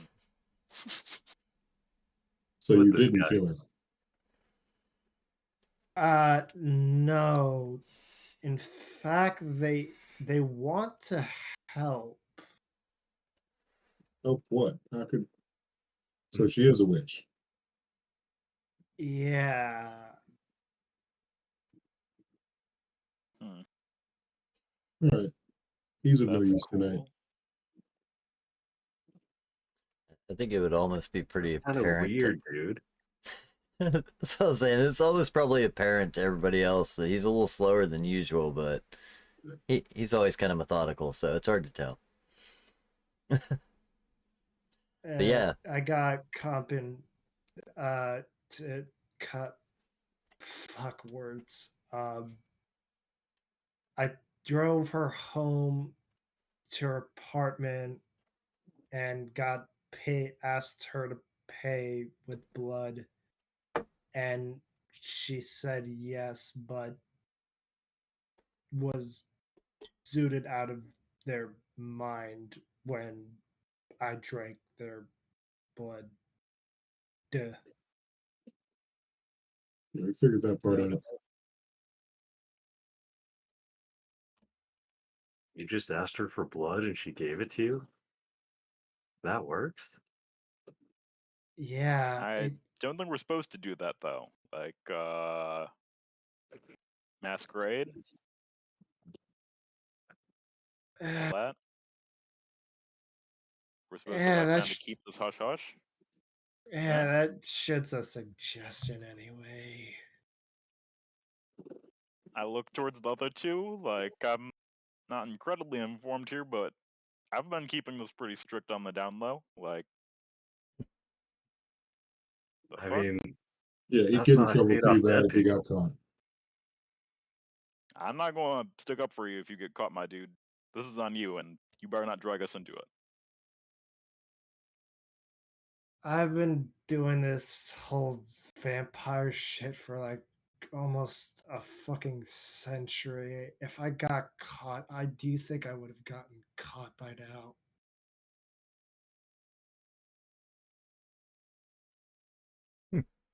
Can you do that like memory wipey thingy, the Jedi mind trick? Yeah. Did you do it on her? Uh, I look to the other two, and Yeah, I don't know what you're expecting. Did she do something to you? Did she wipe your memory? Thank you. no. She's really good with like spiritual stuff and like that ghost shit that we dealt with, and she has information and I think some connections with people who know this stuff better than her. So I'll call her tomorrow, pick her brain about stuff. Really want to just study this subject more because, God, this shit's weird. Thought it was your stuff. No. My stuff is science and book smarts and shit. She's on a whole different No, class your subject. drugs. Wouldn't she I just didn't. have your drugs? No, I didn't. No, she had her own. She took like some antidepressants and weed. I just I just gave her like a Capri Sun and a cookie after I locked her in the car and she was a-okay. Oh, I'd really want a cookie right now. In the That just fridge, in the reminded me of like, van. have you seen those signs where it's like they're locked in here, but they have the AC on and their favorite music? That shit. Yeah, so Yeah, yeah. I'm sure there will be no moral implications or fallout from completely exposing yourself to a mortal. Surely not. Yeah. yeah, I that already makes have the sense. curse bane, the clan bane of Masquerade Breacher, so it's like, if it's the shit's already happened, it's like, well, Yeah, go like, what's the fucking point of it? yeah. It's kind of what you're known for at this point, isn't it? She definitely found Yeah. out quite a bit. Yeah, especially about the third eye, which I didn't even know I was doing. But she was just like, "Hey, what's that?" It's like, "Oh shit, my bad." Yeah, she reacted pretty well to that. So did you Yeah. get to keep Hopefully the manage rock? this. Yeah, she'll But she'll be like she'll be good. She'll be good. I think like if we ever run into like weird shit that we can't even understand, I think like we could call her and ask her what the fuck's going on. Because if if if it's not vampire shit, it's like some spooky, scary skeleton dancing, whatever the fuck. It just she'll probably have a book on it or something, or at least know somebody in her circle that can help us out. Because she already knows what the fuck I am. She knows I'm a vampire, so it's already in her mind that like if she does anything, I'm gonna fucking find out. And if she does anything, I'll be at her fucking crib. I'll but I'll bust into her fucking place and be like, "You fucked up, kid. Now you gotta die." You know, simple as that. Well, that consensual thing took a hard left, didn't it? yeah, like you go from oh it's your choice to ooh you're now dead. That was a hard left. Shit, I can't judge. Whatever.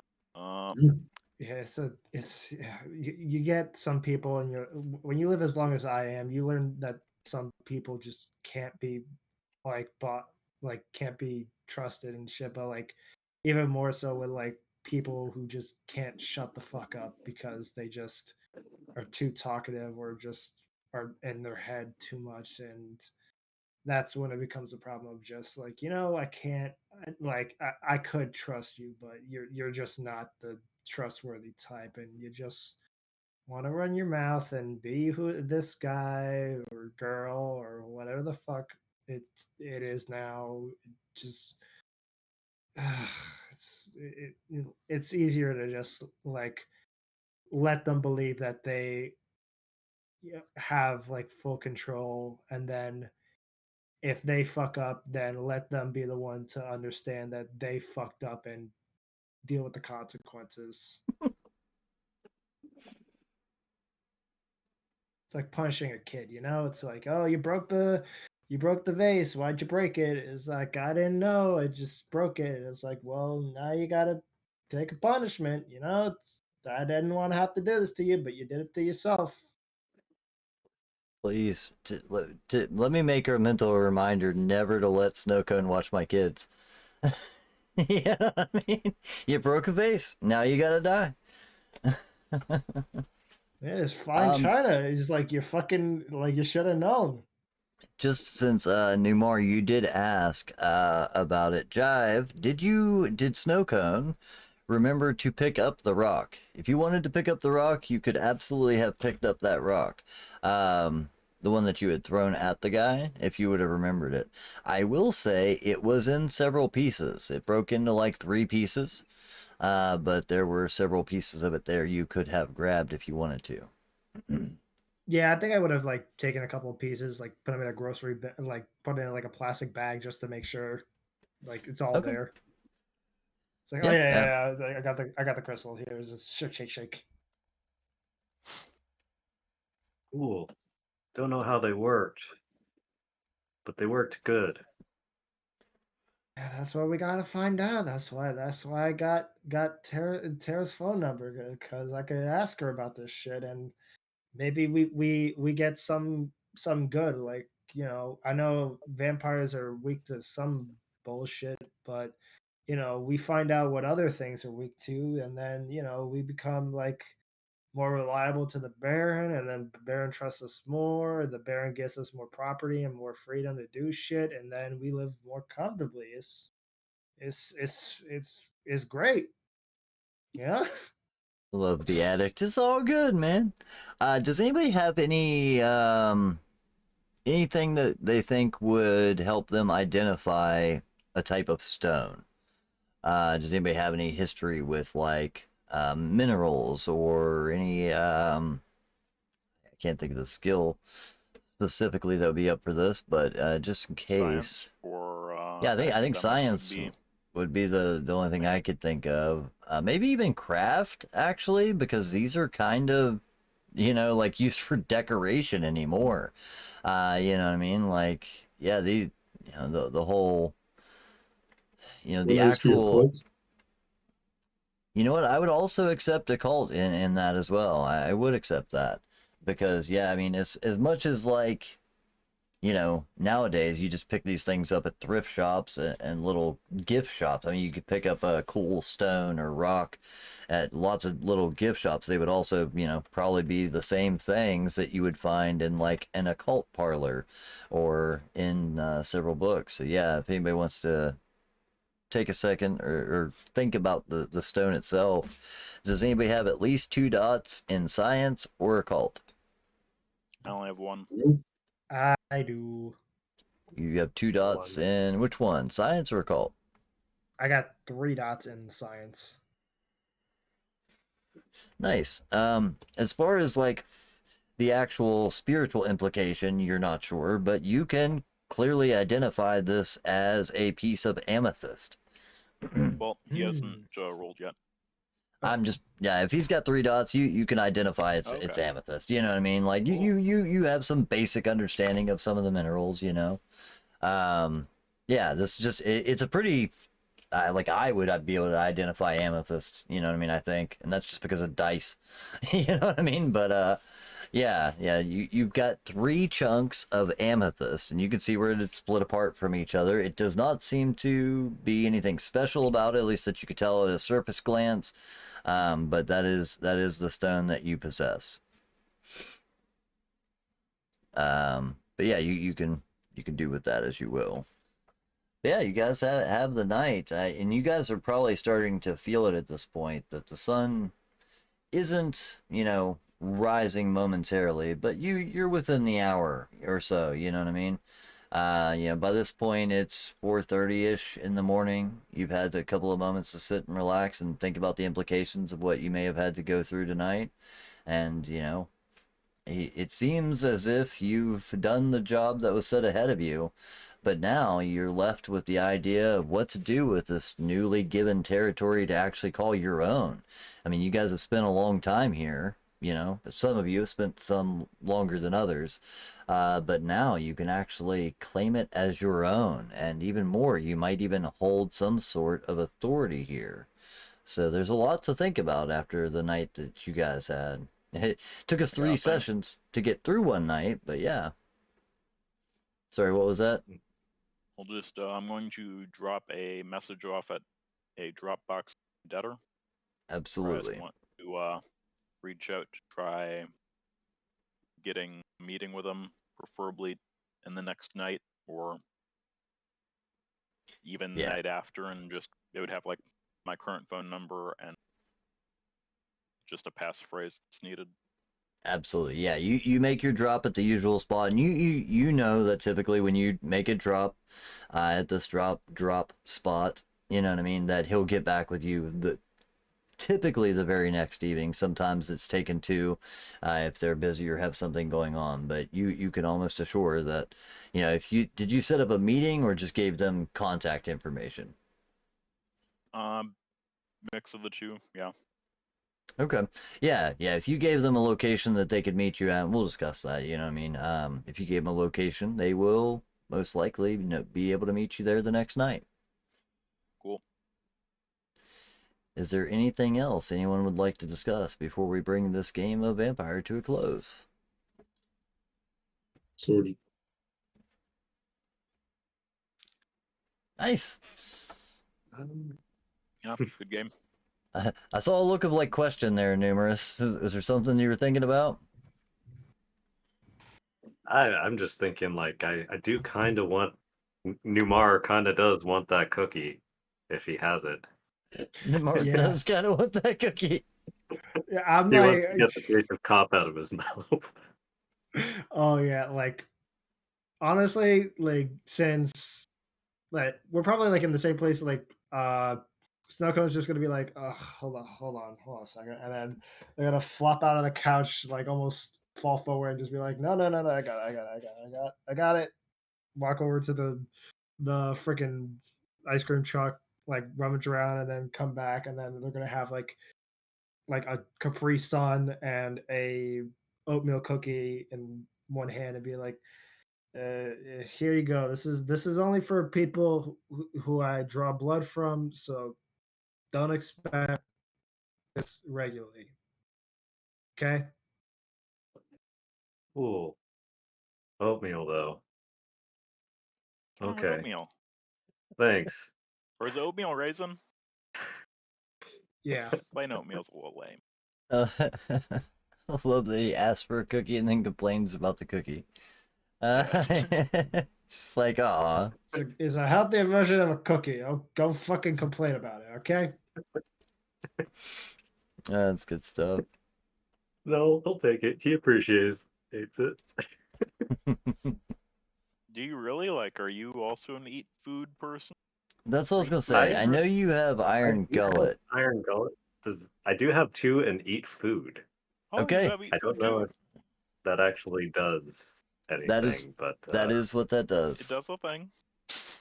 You Yeah. took it and you were like, I don't know if it does a thing, but it's enough to eat a cookie, right? totally. It You have is to still definitely toss enough. it back up at the end of the night, but you know, Yeah. so a little bit from now, but Or just Yeah. taste, I want the experience of tasting a cookie, even if it's oatmeal. And that's exactly what it is too. Is like the eat food merit. It's still funny because it doesn't actually allow you to do what it says it does. Well, I guess that's not true. You can eat the food.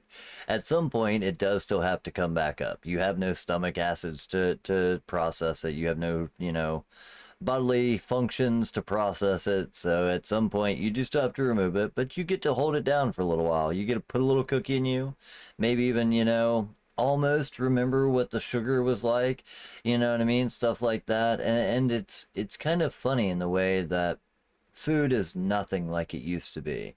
Everything else kind of has this taste of gray, as if it, almost didn't have any flavor at all, but there's the reminiscence of what a cookie should taste like that lingers on your tongue. And that part is pleasurable for at least a period of time.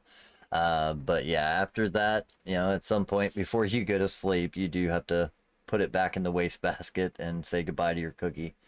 But yeah, you guys, so here's, I guess the first question I have is, does everyone stay here tonight? Or do you guys return to your own dwellings before the sun rises? Yeah, Bart would head been back to his sweet-taking. place. Okay. What about Snowcone? Would Snowcone return to his truck or just go ahead and crash out here somewhere? I'd be worried about letting him I drive. mean, wait, what? I don't know if he should be driving home. Yeah. I mean, like best case scenario, I'm putting an ice cream truck in front of a funeral parlor. That's not gonna look good. You drove here. Yeah, so I'd rather be like I'd rather not be the person to get woken up by the person when they're like, "Hey, you're not supposed to park here." You're like, fucking sorry, I just Right. I'll sleep in the crematorium. Yeah. Gotcha. So you go ahead and sleep in the crypt. And I'll go ahead and give you guys the credit of saying that I'm sure it was probably a thought out enough process to like find an area where you guys park that isn't like directly in front of the crypt, things like that. You know what I mean? So like you have a place to park. You have to walk a little bit. You walk through the cemetery, but for the most part, like yeah, it just looks like the car is sitting alongside a road. It may be a little out of the way, but yeah, straight. There's other cars parked there as well, so that go to apartment buildings. You may park there and then walk in, so it looks more legit as far as that goes. But yeah, I think that's where we'll go ahead and we'll bring our vampire game to a close for the night. You guys can, so Bart returns to his haven as the sun begins to, rise up in the sky. You guys begin to feel that day sleep take you, but you can go to sleep with a feeling of satisfaction. At least you accomplished something tonight. There was a lot of things you were able to overcome and still be able to get away with it without any major issues at very least. But there may be some ramifications to the fact that, like, Snowcone completely exposed everything about themselves to a mortal, and sure, the cops died, but that probably won't get investigated, right? Things like that. But yeah, that's a good place to close it. Real quick, I actually wanted to just do a quick reminder for everybody that's viewing, though, that there are still a couple of rumors floating around the streets that people have heard. Let's see. Where do I start with these? I'm just going to run through them real quick because I know I don't have these posted yet, but I will actually set up an area in our Discord for this. This way you guys can find these more easily. I am setting up our roleplay Discord. I should have that available this week for you guys to go ahead and begin role-playing in there as well. Truth is, you can go ahead and join it. If you go to our regular community Discord, you can find the start role-playing section, and it'll give you a link to our roleplay specific or dedicated server. But currently there is a mole, or a potential that there is a mole, should I say. Someone high up inside the Baron's inner circle might be working with a cell of hunters. And so let's see, that is one possibility that is out there. Mysterious music has been heard playing in the streets at night, and those that hear the sound have been known to follow it and wake up the next morning with lapses of memory and missing time. There is a coterie that has been formed with the specific focus of trying to develop a reboot of ShrekNet.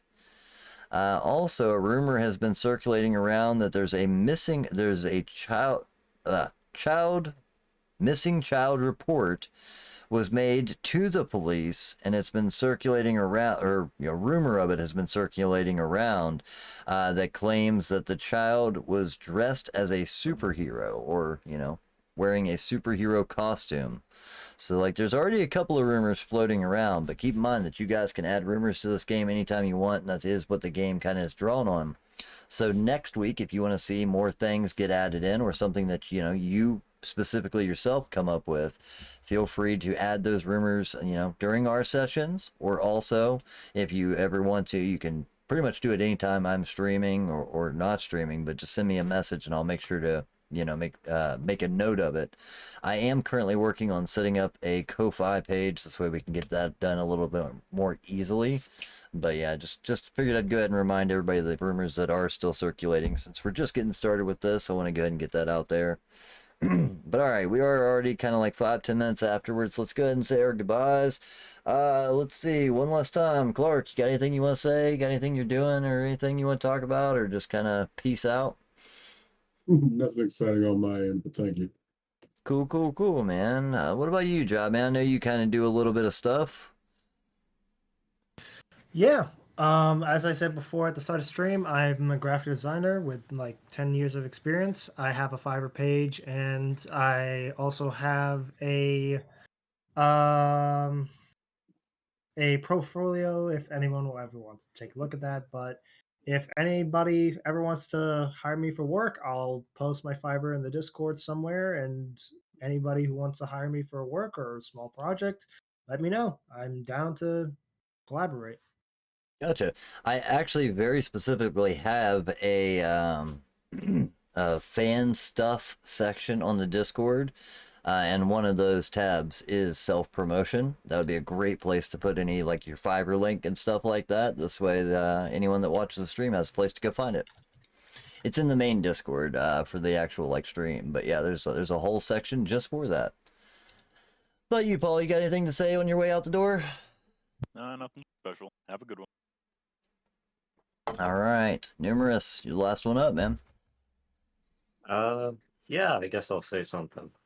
So Well, I shit. got a Twitch stream. I'm mostly here, but I do stream on Thursdays and Saturdays. Are the 2 days I'm trying to do a stream. What Currently, time on those days? when I feel like it. So Thursday will probably be like around the same time as when